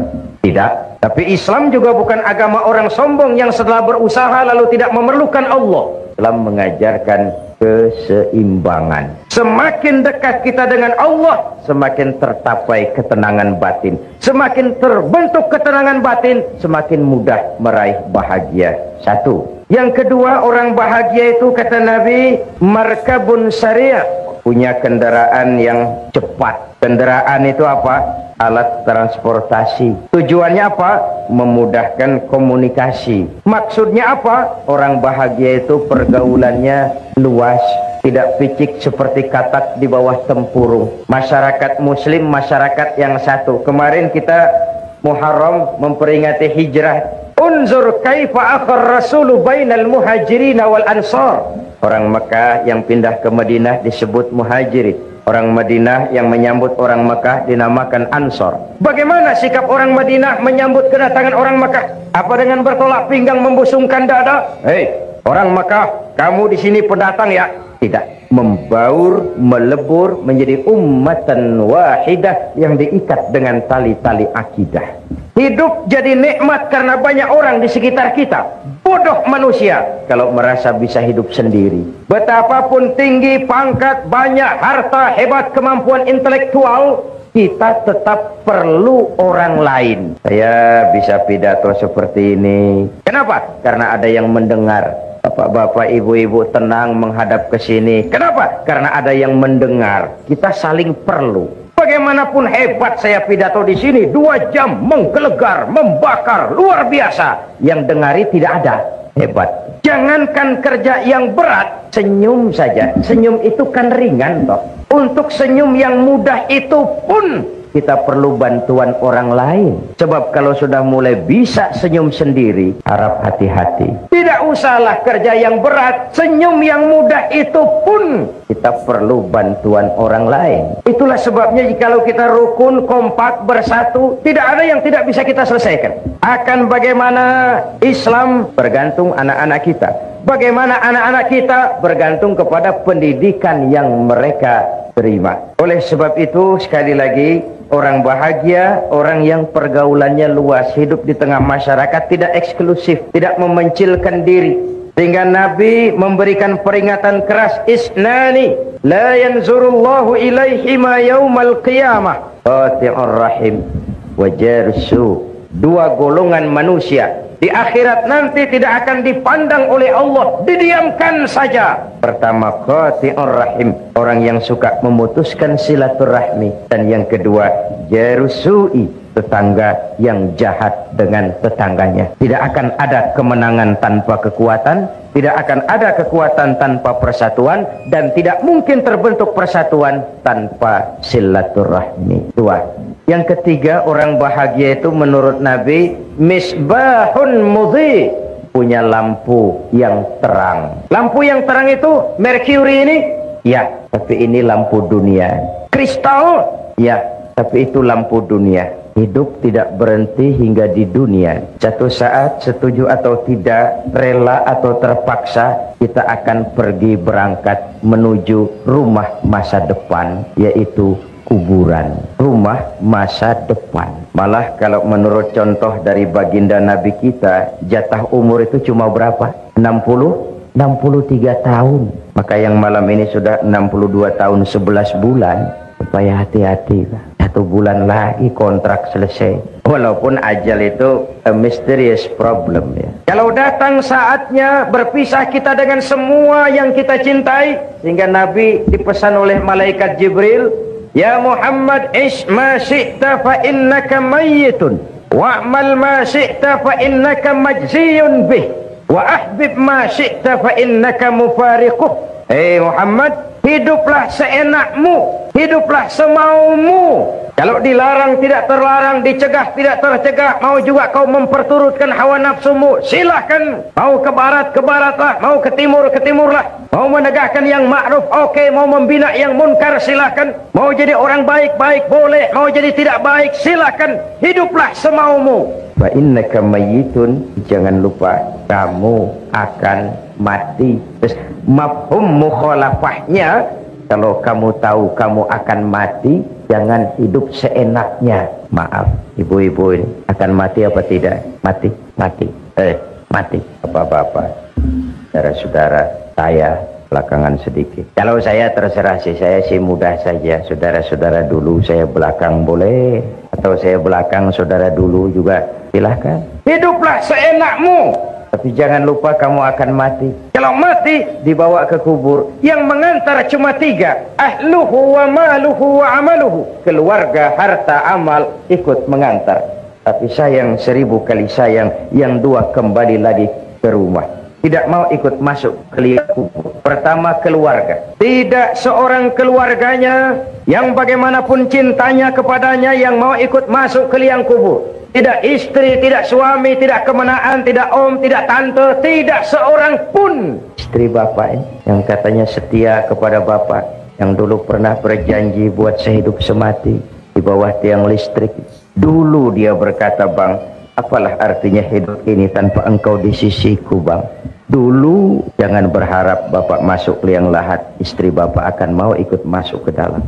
Matanya yang sebelah kiri memang menangis, yang sebelah kanan cari ganti. Siapa? Dunia. Harta, jangankan kereta pun coba parkir di pelataran mau kubur. The best friend, teman terbaik yang ikut masuk menemani kita, amal. Misbahun mudhi, lampu yang terang, ay amalun soleh. Amal yang kita kerjakan di dunia ini, itu yang akan jadi lampu penerang di alam barzakh. Mercury ini tidak mampu menerangi gelapnya alam kubur. Kristal ini tidak mampu menerangi gelapnya alam barzakh. Sedangkan di sana ada kehidupan dan kita perlu penerang. Apa penerangnya? Amalun soleh. Bapak bantu madrasah Al-Junaid. Ayo, 1000 ringgit. 1000 ringgit terang. Mercury. Saya 500 ringgit. Kecil sedikit. Saya 1 ringgit. Lilin. Bukankah Nabi menjamin mana kosomalun min sodakatin bal yazdad sampai 3 kali. Harta tidak akan berkurang karena disedekahkan, bahkan akan bertambah dan bertambah. Jadi kalau ingin melipat gandakan jumlah uang, belanjakan di jalan Allah. At-Taubah ayat 111 memberikan jawaban, innallaha ashtara minal mu'minina anfusahum wa amwalahum bi anna lahumul jannah. Allah telah membeli dari orang-orang mukmin kita ini, diri mereka, harta mereka, bagi mereka adalah surga. Ayat ini transaksi. Pembeli Allah, penjual kita, dagangannya amwal dan anfus, harganya surga. Harganya surga. Ibu bapak, saudara-saudara hadirin yang saya hormati, jadi orang bahagia itu amalnya banyak. Jasadnya boleh hancur terkubur tanah, namanya akan hidup 1000 tahun yang akan datang. Kalau gajah mati, dia masih tinggalkan gading. Kalau harimau mati, dia masih meninggalkan belang. Kalau ibu mati, meninggalkan apa? Hutang. Innamal mar'u ahadisun ba'dahu fakun hadisan hasanan liman wa'a. Setelah manusia mati, dia akan jadi cerita bagi orang yang masih hidup. Jadilah cerita yang baik bagi orang yang kau tinggalkan. Mau baik atau tidak, bergantung apa yang kita kerjakan sekarang ini. Jadi hidup adalah kesempatan untuk beramal. Lampu yang terang, amal saleh yang kita kerjakan dalam kehidupan kita. Kalau ibu akan ke Jakarta, bapak akan ke Jakarta, tentu bawa uang. Pergi lagi ke Mekah, lebih banyak lagi bawa uang. Pergi lagi ke London, lebih jauh, banyak lagi bawa uang. Makin jauh perjalanan, makin banyak bekal yang harus kita bawa. Kalau kita mau ke Jakarta tidak bawa uang berangkat, itu bukan berani, nekat. Sampai ke Jakarta belum tentu, sengsara di jalan sudah pasti. Kenapa? Tidak ada bekal berani berangkat. Begitulah orang Islam. Belum sempat sholat, mati, nekat. Kok berani mati, belum sempat sholat. Belum beramal banyak, sudah datang ajal. Kasihan. Perjalanan demikian jauh, bekal tidak ada. Na'udzubillah summa na'udzubillah. Jadi yang ketiga orang bahagia itu amalun saleh, punya lampu yang terang, punya amal yang banyak. Yang keempat kata Nabi orang bahagia itu zaujatun salihah, punya istri biar cantik asal taat, tidak apa-apa. Istri itu Pak sudah cantik taat, istri seperti itu kalau belum mati jangan dikubur. Sudah cantik taat. Apa artinya? Rumah tangga sakinah. Tidak ada sukses yang tidak berangkat dari rumah tangga. Career, profesi, tidak ada keberhasilan yang tidak ditunjang dari kehidupan berumah tangga. Demikian pentingnya sehingga Al-Quran dengan bahasa yang indah menyatakan hunna libasul lakum wa antum libasul lahunna. Baiklah ya, saya kembali kepada soal kita tadi. Misi Islam membebaskan manusia dari kebodohan. Mari kita lihat. Sebenarnya pada saat Quran berkata tutuplah auratmu, sebenarnya Quran ingin berkata, hai umat Islam, kau harus punya pabrik tekstil. Kalau Islam mengajarkan kebersihan adalah bagian daripada iman, sebenarnya Islam ingin berkata, hai umat Islam, kuasai teknologi canggih, temukan mesin pembersih, dirikan pabrik deterjen. Selama ini konsep agama belum menimbulkan bias budaya. Sebagaimana ibadah pun kita sering terjebak kepada rutinitas. Sholat, kita sholat. Puasa, selain Ramadan ditambah Senin Kemis. Haji kalau mampu mondar-mandir ke Mekah. Tapi sejauh mana asar pengaruhnya dalam membentuk kepribadian, kita tidak pernah mengadakan penilaian. Jangan heran kalau ada orang sholatnya rajin, maksiatnya tekun. Ini di Jakarta. Yang seperti ini di Jakarta. Di sini insya Allah sama. Puasanya rajin, Ramadan puasa, Senin Kamis puasa, tapi kepedulian sosial, kepekaan sosial tidak tumbuh walaupun dia sudah merasakan bagaimana tidak enaknya lapar dan haus. Kepada yatim kejamnya luar biasa. Haji mondar-mandir ke Mekah, tapi wawasannya tetap picik seperti katak di bawah tempurung. Kita bukan tidak bisa syahadat, kalau syahadat lancar, tahlil mantap. La ilaha illallah, la ilaha illallah, la ilaha illallah. Tapi just decoration only. Kalimat itu sering kering, tanpa ruh, tanpa jiwa, tanpa semangat. Padahal di situ ikrar monoloyalitas, bukan sekadar ucapan formal pada saat orang masuk Islam. Ikrar, asyhadu an la ilaha illallah, saya bersaksi tidak ada Tuhan selain Allah. Jikalau saya yakin tidak ada Tuhan selain Allah, artinya saya tidak akan menyembah kecuali hanya kepada Allah. Orang yang benar syahadatnya, cantik rukuknya, beres sujudnya, hebat ibadahnya. Ini syahadat. Saya bersyukur saudara-saudara saya muslimin di Singapura ini ibadahnya cantik, beres. Surau masjid-masjid di Singapura ini saya tahu selalu penuh dengan sholat berjamaah, terutama subuh. Saya tahu saya subuh sering lewat sini. Kalau sudah subuh di sini masjid penuh sampai keluar, nggak ada yang masuk, keluar. Syahadat membentuk kepribadian. Kalau saya yakin tidak ada Tuhan selain Allah, saya tidak akan minta tolong kecuali hanya kepada Allah. Saya tidak akan menggantungkan hidup kecuali hanya kepada Allah. Saya tidak akan minta rizki kecuali hanya kepada Allah. Saya tidak akan pernah takut kecuali hanya kepada Allah. Meresap ke dalam jiwa, membentuk kepribadian, menjadi warna dari seluruh kegiatan hidup manusia. Disitulah nilai iman yang tertinggi, merasakan kehadiran Allah dekat dalam hidup. Kemanapun saya pergi, dimanapun saya berada, kalau saya sendiri, yang kedua Allah. Kalau saya berdua, yang ketiga Allah. Kalau saya bertiga, yang keempat Allah. An ta'budallaha ka'annaka tarah. Itu sumber daya kontrol yang paling efektif merasakan kehadiran Allah dekat dalam hidupnya. Ibu-ibu, bapak-bapak, dan saudara-saudara yang saya hormati, mari kita lihat. Tadi tajuk awalnya, umatku hanya bisa baik dengan ilmu dan harta, dengan pendidikan dan ekonomi. Kita hidup karena harapan. Kita ingin anak-anak kita lebih baik daripada kita. Dan untuk itu kita orang tua berkorban agar mereka bisa melanjutkan pendidikan. Sementara Madrasah Al-Junaid ini dibangun tahun 27. Jumlah muridnya sudah lebih banyak daripada jumlah tempat belajarnya, sehingga tidak mampu lagi untuk menampung. Dan itu saya katakan tadi, pengembangannya, keberadaannya, kelangsungan hidupnya, tanggung jawab kita bersama. Tidak sekadar tanggung jawab pengurusnya, tanggung jawab kita bersama-sama. Nah, tidak cukup membangun madrasah hanya dengan ilmu, wal mal, juga dengan harta. Sebab itu di dalam kitab Durratun Nasihin ada riwayat nanti di akhirat. Ibu-ibu sudah pernah ke akhirat? Belum? Belum. Sama.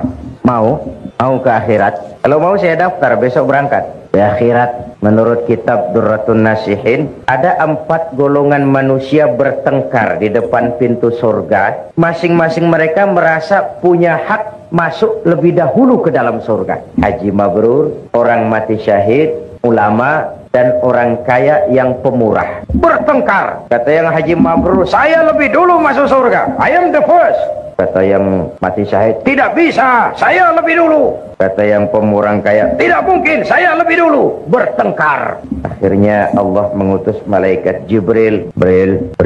Ini bahasa Zainuddin, di hadisnya tidak begitu. Jangan nanti kok ini tidak bril sih. Ini bahasa Zainuddin, Pak, supaya live. Jibril, labbaik ya Rabb. Coba kamu turun, tanya itu, kenapa mereka bertengkar di depan pintu surga? Cepat. Oke, bos. Ini juga bahasa Zainuddin. Turun Jibril. Saudara-saudara, kenapa bertengkar di sini? Ya Jibril, maafkan. Kenapa? Setiap kami merasa punya hak lebih dahulu masuk ke dalam surga. Oh, begitu. Iya. Oke. Apa yang menyebabkan tiap kamu merasa punya hak lebih dahulu masuk ke dalam surga? Coba saya tanya, amal kamu satu-satu. Kamu yang pertama, apa? Jibril. Apa? Sebentar, saya minum dulu. Sudah? Ya. Bagaimana? Saya ini... Nah, kenapa kamu merasa berhak lebih dahulu masuk surga? Saya waktu di dunia itu pergi haji. Lalu? Alhamdulillah, haji saya mabrur. Kemudian? Katanya orang yang hajinya mabrur itu masuk surga lebih dulu dari yang lain. Kata siapa? Kata ulama. Saya dengar syarahan begitu. Jadi yang memberitahu kamu ulama? Iya. Kalau begitu jangan mendahului orang yang memberitahu kamu. Yang memberitahu kamu ulama kan? Betul. Ulama dulu, kamu belakang. Minggir. Gak tahu diri kamu. The next. Kamu yang berikutnya apa amalan kamu ketika di dunia? Ya Jibril. Saya itu waktu di dunia berjuang membela agama, perang menghadapi orang-orang kafir. Saya gugur bersimbah darah, ikhlas karena Allah.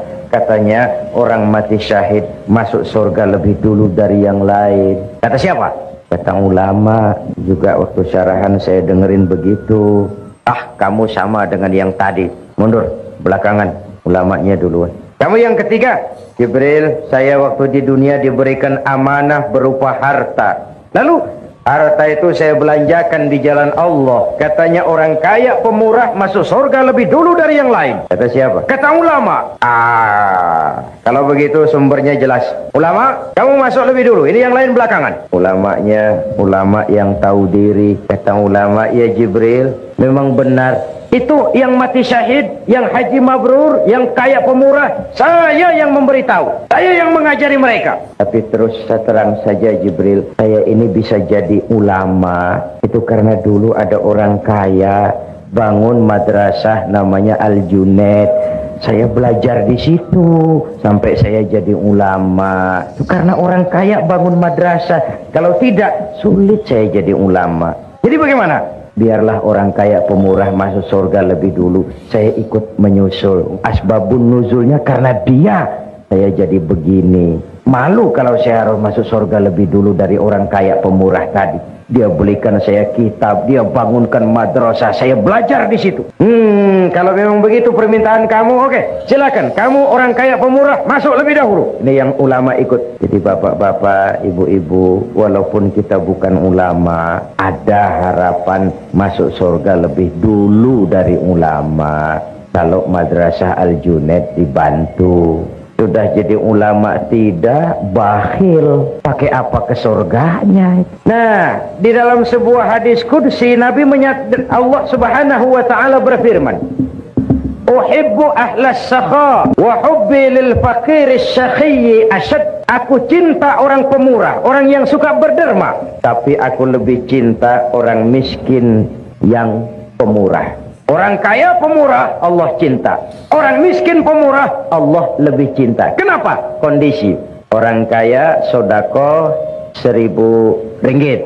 Orang miskin sodako 1.000 ringgit. Sama 1.000 ringgitnya, tapi pahalanya lebih besar yang miskin itu. Sebab apa? Buat si miskin 1.000 ringgit dia harus peras keringat, banting tulang. Pergi pagi, pulang petang cari nafkah. Dia berani seperti beraninya yang kaya itu tadi. Nah, sehingga pada waktu Nabi Sulaiman jihad, beliau mengadakan mobilisasi dana. Sebaca malam ini mengedarkan derma. Yang memberikan sumbangan derma tidak hanya manusia, jin, binatang ikut memberikan sumbangan. Menyumbang semua. Mula-mula datang gajah. Gajah nyumbang kerbau. Datang kerbau, kerbau menyumbang kambing. Datang kambing, kambing menyumbang ayam. Datang ayam, ayam menyumbang burung. Datang burung, burung menyumbang belalang. Terakhir datang belalang, nyumbang semut. Semut yang kecil. Gajah yang menyumbang kerbau, melihat belalang nyumbang semut, senyum sinis. Hei belalang, semut terlalu kecil. Untuk apa Sulaiman kau berikan semut? Lihat aku nyumbang kerbau, kata gajah. Nabi Sulaiman senyum lalu beliau bersabda, Al-hadiyatu biqadril muhdi. Pemberian itu sesuai dengan kemampuan yang memberi. Kalau kamu gajah menyumbang kerbau, pantas kamu besar, sumbangannya besar. Kalau kamu belalang menyumbang semut, wajar kamu kecil, sumbangannya kecil. Jadi kau jah, walaupun nyumbang kerbau jangan sombong jah. Kamu besar, sumbangannya besar. Yang aneh itu ada gajah nyumbang semut. Orangnya kaya, keretanya banyak, uangnya banyak. Datang panitia pembangunan Madrasah Al-Junaid. Ringgit gajah nyumbang kerbau. Saya percaya malam ini di sini banyak gajah-gajah ini Pak. Mudah-mudahan Al-Junaid dapat kerbau. Ibu bapak saudara-saudara hadirin yang saya hormati. Jadi hanya dengan semangat ilmu maka nilai amal itu bisa kita harapkan. Kata orang, dengan ilmu hidup jadi mudah, dengan seni hidup jadi indah, dengan agama hidup jadi terarah. Dengan ilmu hidup jadi mudah. Bapak-bapak yang duduk di sebelah sana tentu tidak jelas melihat ke sini, bisa melihat ke layar. Kemudahan ini karena ilmu. Dahulu kalau ada syarahan ya paling 2-3 ribu orang yang dengar. Sekarang dengan audio visual bisa ratusan ribu bahkan jutaan manusia mendengar pengajian, mengikuti syarahan. Dahulu tahun 50-an orang pergi haji itu 6 bulan zaman unta. Sekarang 1 minggu pun bisa kalau haji yang pas bandrol itu, pas-pasan. Bahkan menurut pabrik Boeing tahun 2030 dari sini ke Jeddah itu sudah bisa ditempuh dalam 1 jam 35 menit. Hingga untuk umroh bisa 1 hari pulang pergi. Kenapa? Kemudahan itu karena ilmu. Manusia tidak punya sayap, tapi dengan ilmunya dia bisa terbang lebih tinggi dari burung. Manusia tidak bernapas dengan insang seperti ikan, tapi dengan ilmunya dia bisa menyelam lebih dalam daripada ikan. Kemudahan-kemudahan ini muncul karena kemajuan ilmu. Nah, bidang yang dikelola oleh Al-Junaid adalah mewariskan ilmu-ilmu agama kepada anak-anak kita. Yang kita semua tahu, agama itu bukan sekedar pelengkap tapi pedoman di dalam kehidupan kita semua. Dengan ilmu hidup jadi mudah, dengan seni hidup jadi indah. Dengan seni hidup jadi indah. Saya di Indonesia belakangan ini sedang menggalakkan pagelaran nada dan dakwah untuk mengantisipasi kecenderungan remaja kepada musik.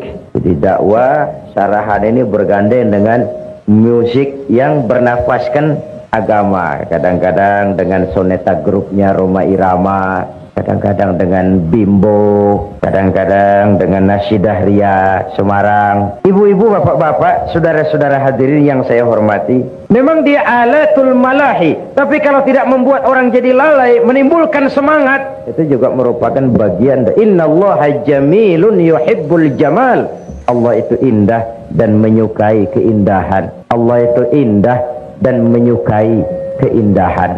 Seni bukan untuk seni, tapi seni untuk menunjang keimanan kita kepada Allah Subhanahu wa ta'ala. Seorang seniman yang mempunyai rasa keimanan, kalau dia berdiri di tepi pantai, dia berkata, alangkah indahnya lautan, luas terhampar biru membentang, sementara ombak menghempas diri ke tepian pantai. Kalau laut saja begini hebat, apalagi yang pencipta laut. Allahu Akbar.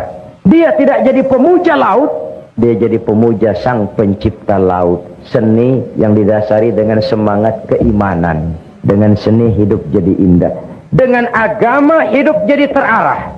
Tanpa agama, ilmu dan seni sering bikin malapetaka bagi manusia. Tanpa agama, ilmu dan seni bisa membawa kesengsaraan kepada manusia. Nah, untuk itu sekali lagi, Madrasah Al-Junaid ini adalah milik kita bersama, tanggung jawab kita bersama. Umatku hanya bisa jadi baik dengan ilmu dan harta. Kalau ilmu konteks kaitannya adalah keimanan, maka harta adalah kebersamaan. Yang saya katakan tadi, ringan harus sama kita jinjing, berat harus sama kita pikul. Kalau kita mau rukun, kompak, bersatu, tidak ada yang tidak bisa kita kerjakan. Tapi kalau berpecah belah, apa yang bisa kita lakukan? Alaika bil jamaah, fa innama ya'kulu dhi'bu minal ghanamil qasiyah. Hendaklah kamu selalu berjamaah, rukun, kompak, dan bersatu. Sebab serigala hanya akan memakan kambing-kambing yang berpisah dari rombongannya. Serigala hanya akan memakan kambing-kambing yang berpisah dari rombongannya. Carilah dunia, carilah uang, carilah kedudukan, tapi jangan tujuan. Itu sekadar alat untuk menunjang ibadah kita kepada Allah Subhanahu wa ta'ala. Ibu-ibu, bapak-bapak, saudara-saudara, belum lama ketika saya di Jawa Timur mengadakan tabligh akbar bersama misi kesenian Islam Xinjiang dari Cina, ke tempat saya menginap datang seorang tamu istimewa, Mr. Spalding, konsuler dari kedutaan Amerika di Jakarta. Dia tanya saya, bagaimana pendapat Pak Zainuddin tentang sikap Amerika terhadap Islam dan bagaimana pengalaman Bapak berdakwah di Amerika. Saya katakan begini, Om Spalding, Amerika selama ini melihat Islam bukan dari konsepnya, tapi dari tingkah laku orang-orangnya yang kebetulan tidak sesuai dengan ajaran Islam. Kalau Tuhan mau jujur, Tuhan lihat Islam dari konsepnya, Tuhan tidak akan punya kesan bahwa Islam is teroris, Islam is ekstremis. Tidak. Dia tanya, kenapa kerukunan antar umat beragama di Indonesia terjalin dengan baik? Ya, karena kami umat Islam mayoritas. Tuhan boleh lihat dimanapun saja di dunia ini, kalau umat Islam mayoritas, orang luar bisa hidup dengan tenang, aman, damai, dilindungi undang-undang dan tidak pernah diganggu. Kesan mereka selama ini, we are extremists, we are terrorists.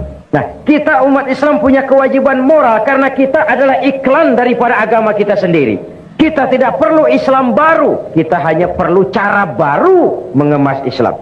Kita hanya perlu cara baru memahami Islam, bukan Islam yang baru, tapi cara mengemas Islam. Itu yang kita perlukan. Ibu-ibu, bapak-bapak, saudara-saudara hadirin yang saya hormati, itulah sebabnya Nabi mengajarkan basyiru wala tunaffiru, yassiru wala tu'assiru. Gembirakan orang, jangan ditakut-takuti. Mudahkan persoalan orang, jangan dibikin sulit. Ini prinsip dakwah yang beliau kerjakan. Dakwah menyentuh, bukan menyinggung. Dakwah mengajak, bukan mengejek. Dakwah dengan argumen, bukan dengan sentimen. Dakwah itu zaklik, tidak personlik. Tujuannya mengajak dan bukan mengejek. Oleh sebab itu, maka Yang kedua yang menjadi tuntutan jikalau kita bicara harta adalah kebersamaan. Kebersamaan dalam arti kekompakan, kesatuan, persatuan, dan kerukunan. Kalau ringan sama kita jinjing, berat sama kita pikul, selesai. Pesantren-pesantren besar yang ada di Indonesia, mulai dari Jawa Timur, Tebuireng, Tambak Beras, Lirboyo di Kediri, terus Gontor di Ponorogo, Assalam di Solo, Al-Ibris di Rembang, Al-Munawir di Yogyakarta, sampai pesantren-pesantren di Jawa Barat. Itu tidak muncul besar sekaligus hanya dengan simsalabim abracadabra, tapi dimulai step by step, sedikit demi sedikit, karena need, satu keperluan, hajat umat, dan itu merupakan tanggung jawab kita bersama. Ibu-ibu dan bapak-bapak, saudara-saudara hadirin yang saya hormati, kita masih ingat tentu tentang, ya, kalau kemarin Barcelona, kita ingat Spanyol, Olimpiade. Kalau ingat Spanyol, kita ingat sebuah nostalgia. Apa yang dikatakan Nabi, la yabqa minal Islam illa ismun, wala minal Quran illa rasmun. Spanyol lah tempatnya. Satu contoh kejadian, orang Spanyol, Islam tinggal kisah masa lalu, the last day of the world. Mereka kalau cerita kepada anak-anaknya, nah di sini dulu ada agama namanya Islam. Bila tuh mak, dulu. Banyak orang Islam kalau sholat hari Jumat sholat, kapan itu mak? Dulu. Islam cuma cerita masa lalu. Nah, kita punya tanggung jawab moral, bukan saja menjaga Islam ini, tapi mewariskannya kepada anak-anak kita. Sehingga sering saya contohkan dalam berbagai kesempatan, umat Islam di dalam kebersamaan itu bagaikan 5 jari ini. Jikalau dia rukun, kompak, bersatu, apa yang tidak terpegang. Tapi kalau berpecah belah, apa nak dipegang? Ini ibu jari. Siapa ini? Orang-orang yang memegang kekuasaan. Umaro, kerja apa saja kalau sudah diginikan oleh Umaro, lumayan. Diginikan, kiamat. Umaro. Sebab itu umat Islam melalui sholat berjamaah diajarkan, umat Islam bukan umat yang ekstrim. We are not terrorists, we are not extremists. Macam mana sholat mendidik kita? Bagaimanapun kalau imam takbir, makmum takbir. Imam ruku, makmum ruku. Imam sujud, makmum sujud. It is loyalty. Asal imam benar. Tapi memang masyarakat Islam bukan masyarakat yang buta. Kenapa? Kalau imam keliru, mestinya ruku, imam sujud. Woi, salah. Tegur. Bagaimana menegurnya? Ada kaifiah, rule of the game. Subhanallah. Tidak boleh imam keliru, makmum emosi, main pegang, mam salah, kacau solat. Kalau imam benar, makmum pasti ikut. Sekarang imam buang angin. Apa makmum lalu berkata, demi kesetiaan saya kepada imam, imam buang angin, saya lebih keras lagi. Itu yang disebut taklidul a'ma. Di situ demokrasi. Imam buang angin, ke pinggir saja. Yang di belakang maju. Teruskan pekerjaan imam demi menjaga keselamatan sholat berjamaah. Tidak perlu membentuk sholat baru. Lanjutkan saja. Iyyaka na'budu wa iyyaka nasta'in. Sampai situ imam buang angin, ke pinggir. Yang di belakang maju. Teruskan. Ihdinas siratal mustaqim. Tidak perlu bikin sholat baru. Asal imam tahu diri, kalau sudah buang angin, ke pinggir. Sholat sering rusak karena imam sudah buang angin, tenang. Seperti orang tidak punya salah. Selesai sholat ditanya, Pak Imam tadi buang angin ya? Kehidupan sosial, mekanisme kehidupan berdemokrasi diajarkan melalui sholat. Umat ini umat yang loyal. Umaron, harus ada Muslim yang jadi manpower. Yang ini telunjuk, alat untuk menunjuk. Ini siapa? Agniya, orang kaya, para pengusaha. Di mana-mana kalau orang kaya sudah menunjuk, biasanya tidak banyak masalah. Nanti masjidnya dibangun sebelah sana ya. Itu kalau orang kaya yang menunjuk, selesai masjid. Coba kita yang miskin nunjuk-nunjuk begini, nggak laku Pak. Dipegang orang apa-apa ini nggak modal. Agniya, harta bukan sebagai alat, bukan sebagai tujuan, tapi sebagai alat. Sebagai alat. Agniya. Membangun rumah sakit tidak cukup dengan pidato. Membangun masjid tidak bisa hanya dengan semangat. Membangun madrasah tidak cukup dengan ilmu. Perlu harta. Ini jari tengah, ke kanan tidak, ke kiri tidak. istilahnya ini tidak kemana-mana tapi ada di mana-mana. Nih ulama, tokoh-tokoh agama, para pemimpin menjadi milik semua golongan. Yang ini jari manis, walaupun buntung tetap jari manis namanya. Siapa? Remaja, pemuda. Masa muda adalah masa yang paling manis. Semua harapan milik anak-anak kita. Belum pernah saya dengar ada orang pidato para kakek-kakek harapan bangsa. Belum pernah. Sudah harapan itu remaja, pemuda, the next generation. Tapi itu terutama adik-adik saya, para remaja, para pemuda. Kaulah hari depan Islam di Singapura ini. Di pundakmulah tanggung jawab ini. Dan sekarang kewajibanmu membekali diri. Perjalanan masih panjang, sementara hidup hanya sekadar menunggu giliran. Musim berlalu, ada saat datang, ada saat pergi. Itu pasti. Mau hidup harus berani mati. Takut mati, jangan hidup. Takut hidup, mati saja. Jadi berani hidup, tidak takut mati.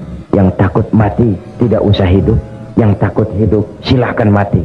Hidup bukan undian. Jangan berharap untung besar tanpa peras keringat. Biarlah berakit-rakit kita ke hulu, asal bisa berenang-renang ke tepian.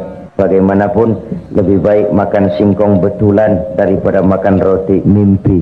Yang ini kelingking ini jari paling kecil. Nih kaum wanita muslimat kecil tapi mantap. An-nisa imadul bilad. Wanita tiang negara. Kalau baik wanita, baik negara. Kalau rusak wanita, hancur negara. Karena wanita, negara jaya. Karena wanita, negara hancur. Maka wanita adalah bidadari. Wanita juga kadang-kadang setan. Yang hadir di sini semua bidadari. Tapi kan memang begitu toh. Sejarah ini tidak hanya melahirkan Golda Meir, Indira Gandhi, Bandaran Naike, Margaret Thatcher, Corazon Aquino, Kartini, Dewi Sartika. Sejarah juga melahirkan perempuan-perempuan kelas Cleopatra, Margaret Josephine, Eva Braun, Pamela Bordes, Donna Rice, rombongan-rombongan setan itu. Kalau bersatulah 5 jari ini, rasanya tidak ada yang tidak bisa kita lakukan. Tapi kalau berpecah belah, apa yang mau kita kerjakan?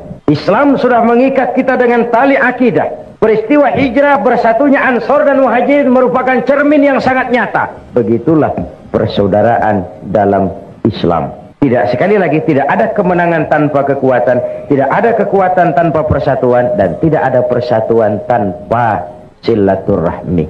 Ibu-ibu, bapak-bapak, saudara-saudara hadirin yang saya hormati. Jadi saya kembali kepada awal pembicaraan tadi. Misi Islam menyelamatkan manusia dari kebodohan.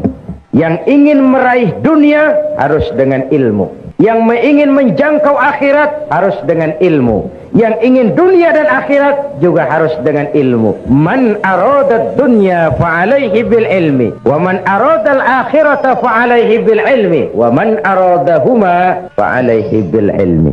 Imam Ali karramallahu wajhah pernah ditawarkan, ya Ali, kalau aku tawarkan kepadamu ilmu atau harta, kau pilih mana? Ya harta, ya ilmu. Oh, saya pilih ilmu. Kalau saya berikan ilmu atau harta, yang mana yang kau ambil? Ilmu tentu. Kenapa? Pertama, dengan ilmu saya bisa mencari harta. Tapi belum tentu dengan harta saya bisa mencari ilmu. Satu. Yang kedua, harta itu kalau saya berikan orang berkurang. Tapi ilmu kalau saya berikan orang bertambah. Saya ajarkan orang Fatihah, orang lain bisa, saya pun makin hafal. Tidak karena saya ajarkan orang lalu ilmu saya habis. Ajarin Fatihah, datang orang lain, Pak tolong saya diajar. Oh sudah tidak ada, Fatihah saya sudah habis, sudah diajar. Tidak ada. Tapi uang kita berikan kepada orang berkurang. Ilmu kita berikan kepada orang bertambah. Yang ketiga kata Imam Ali, ilmu menjaga kita. Harta kita yang jaga. Makin banyak harta, makin sulit menjaganya. Makin banyak materi, makin banyak pula penjaganya. Kadang-kadang tidur tidak nyenyak, teringat harta. Tapi ilmu, semakin banyak ilmu, semakin terjaga dan terpelihara diri. Sebab itu diingatkan oleh Nabi, inna akhsyaran nasi yaumal qiyamah la rajulun amkanahu Allahu li talabil ilmi falam yatlubhu. Orang yang paling menderita, orang yang paling rugi di akhirat nanti, Orang yang oleh Allah diberikan kesempatan menuntut ilmu, tapi tidak digunakan kesempatan itu dengan sebaik-baiknya. Tidak ada yang bisa kita kerjakan tanpa ilmu. Bahkan kata Imam Ibn Ruslan, beramal pun tanpa dasar ilmu. Wa kullu man bighairi ilmin ya'malu a'maluhu mardudatun la tuqbalu. Beramal tidak dengan dasar ilmu, ditolak amalnya. Walaupun niat baik, tanpa ilmu bisa kacau. Contoh, dahulu di kampung saya ada 3 orang bodoh sholat di surau. Suraunya sudah tua, atasnya pagar, banyak tikus. 1 jadi imam, 2 jadi makmum. Waktu tahiyat, at-tahiyat, baru sampai tikus jatuh tepat di depan imam, besar. Imam lantaran terkejut mau at-tahiyatul, tikus jatuh, rusak sholatnya. Temannya yang di belakang maksudnya baik, mau menegur, baik maksudnya. Cuma karena tidak ada ilmu, tidak mengerti bagaimana menegurnya. Lain pegang, yang sholat tak boleh bercakap loh. Sudah 2 yang batal. Yang 1 mestinya selamat, malah berkata, untung saya diam saja katanya. Akhirnya jadi ngobrol semua. Lain lagi anak kecil budak nih. Kata emaknya, nak, sholat kau sana. Saya tak pandai sholat, mak. Kau ikut sajalah ayahmu. Apa yang bapakmu kerjakan, ikut sajalah. Yalah, kalau ikut bolehlah. Sholatlah di belakang bapaknya. Sholat di balai bambu, tidak pakai tikar. Ketika sujud, hidung bapak terjepit bambu. Sakit dan terkejut, bapak teriak, aduh. Anak di belakang ingat pesan maknya, oh ikuti saja bapakmu. Anak malah pakai irama pula, aduh. Sudah pun anak mengadu, bapaknya menoleh ke belakang. Kata bapaknya, kau terjepit juga ya?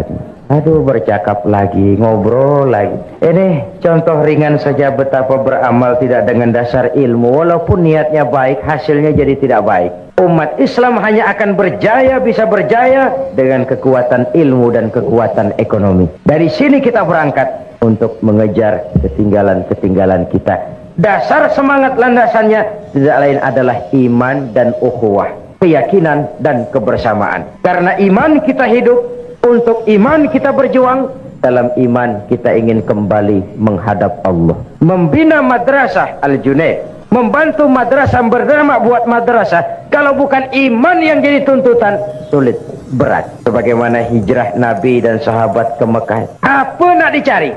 Menempuh gurun pasir yang gersang dan tandus, meninggalkan kampung halaman tempat di mana mereka dilahirkan dan dibesarkan. Harta yang dibawa sekadar yang mungkin dibawa.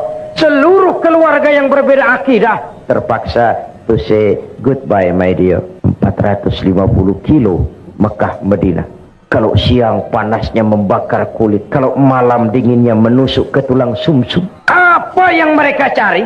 Jawabannya sama dengan kalau saya berkata, Bapak Ibu malam ini datang ke sini. Apa yang dicari? Cuma sekedar ingin melihat makhluk bernama Zainuddin? Tidak, iman. Karena iman, Nabi dan sahabat meninggalkan kampung halaman. Karena iman, mereka tinggalkan harta benda. Karena iman, mereka pisah dengan semua keluarga. Kalau iman sudah bicara, yang jauh terasa dekat, yang lemah jadi kuat, yang takut jadi berani. Kalau iman sudah bicara, sengatan terik matahari laksana sinar bulan purnama. Kalau iman sudah bicara, penjara bisa lebih indah dari istana. Bahkan tali gantungan laksana lambaian tangan bidadari. Itu yang dirasakan Abdul Qadir Audah. Itu yang dirasakan Hasan Al-Banna. Itu yang dirasakan Sayyid Qutb pada saat naik tiang gantungan.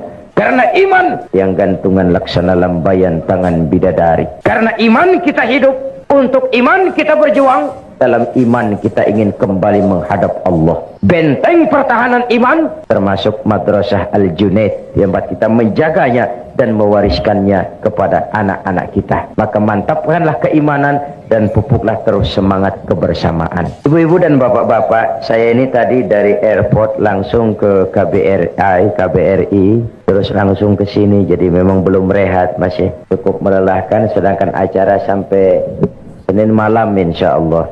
Karena itu, ini sajalah dahulu jumpa kita malam ini. Insya Allah di lain kesempatan kita jumpa lagi. Pepatah mengatakan, wa qad yurja li jarhi sayfi bur'un wala bur'u lima jaruhal lisan. Kalau pedang lukai tubuh, masihkan ada harapan sembuh.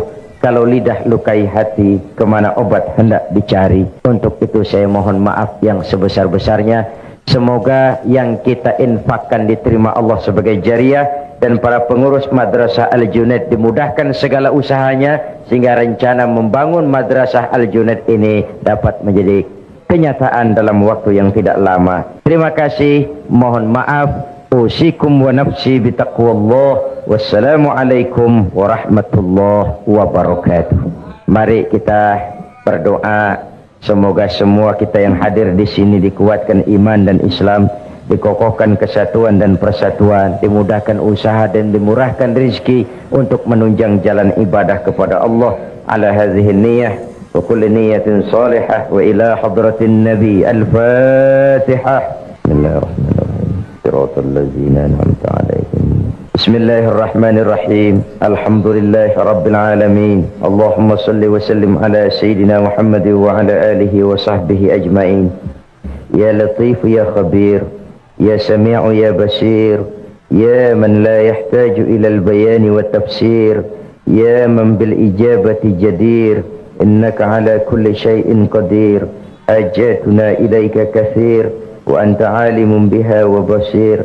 ألطف بنا فيما جرت به المقادير ودبرنا بأحسن تدبير ودبرنا بأحسن تدبير ودبرنا بأحسن تدبير بكل خير وعافية يا أرحم الراحمين. اللهم احفظنا فإنك خير الحافظين، وانصرنا فإنك خير الناصرين، وارزقنا فإنك أنت الغني المغني الفتاح الرزاق.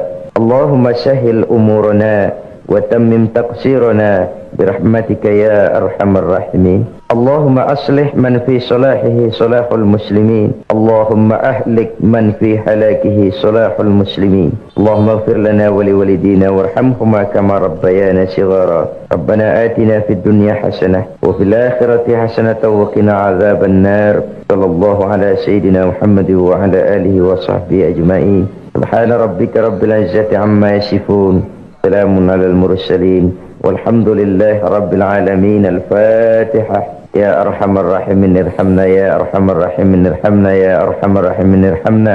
دعواهم بها اللهم وتحيتهم فيها سلام. آخر دعواهم أن الحمد لله رب العالمين. تقبل الله منكم. السلام عليكم ورحمة الله.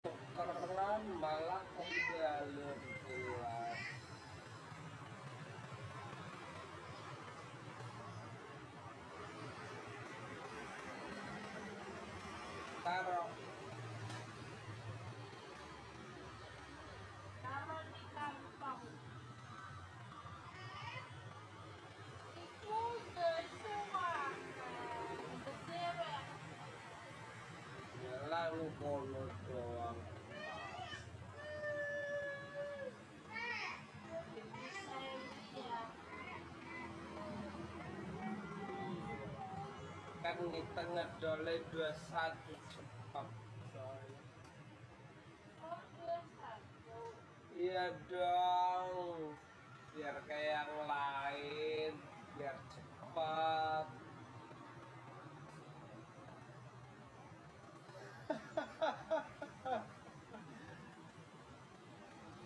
Meloni kun bae mau maju-maju.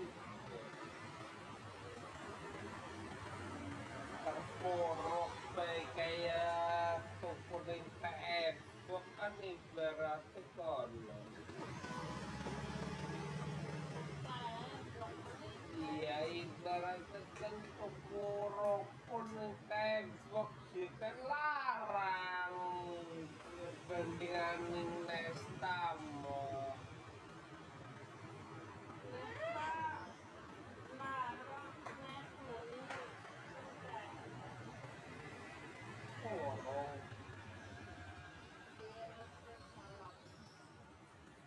Satu 35 kan masih kan iya iku blit sungai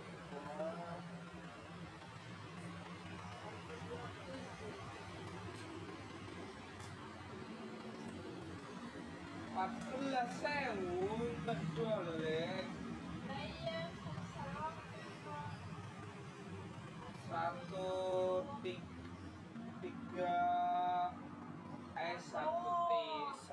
dua iya. Lamon sing naik mas sing gede ungu.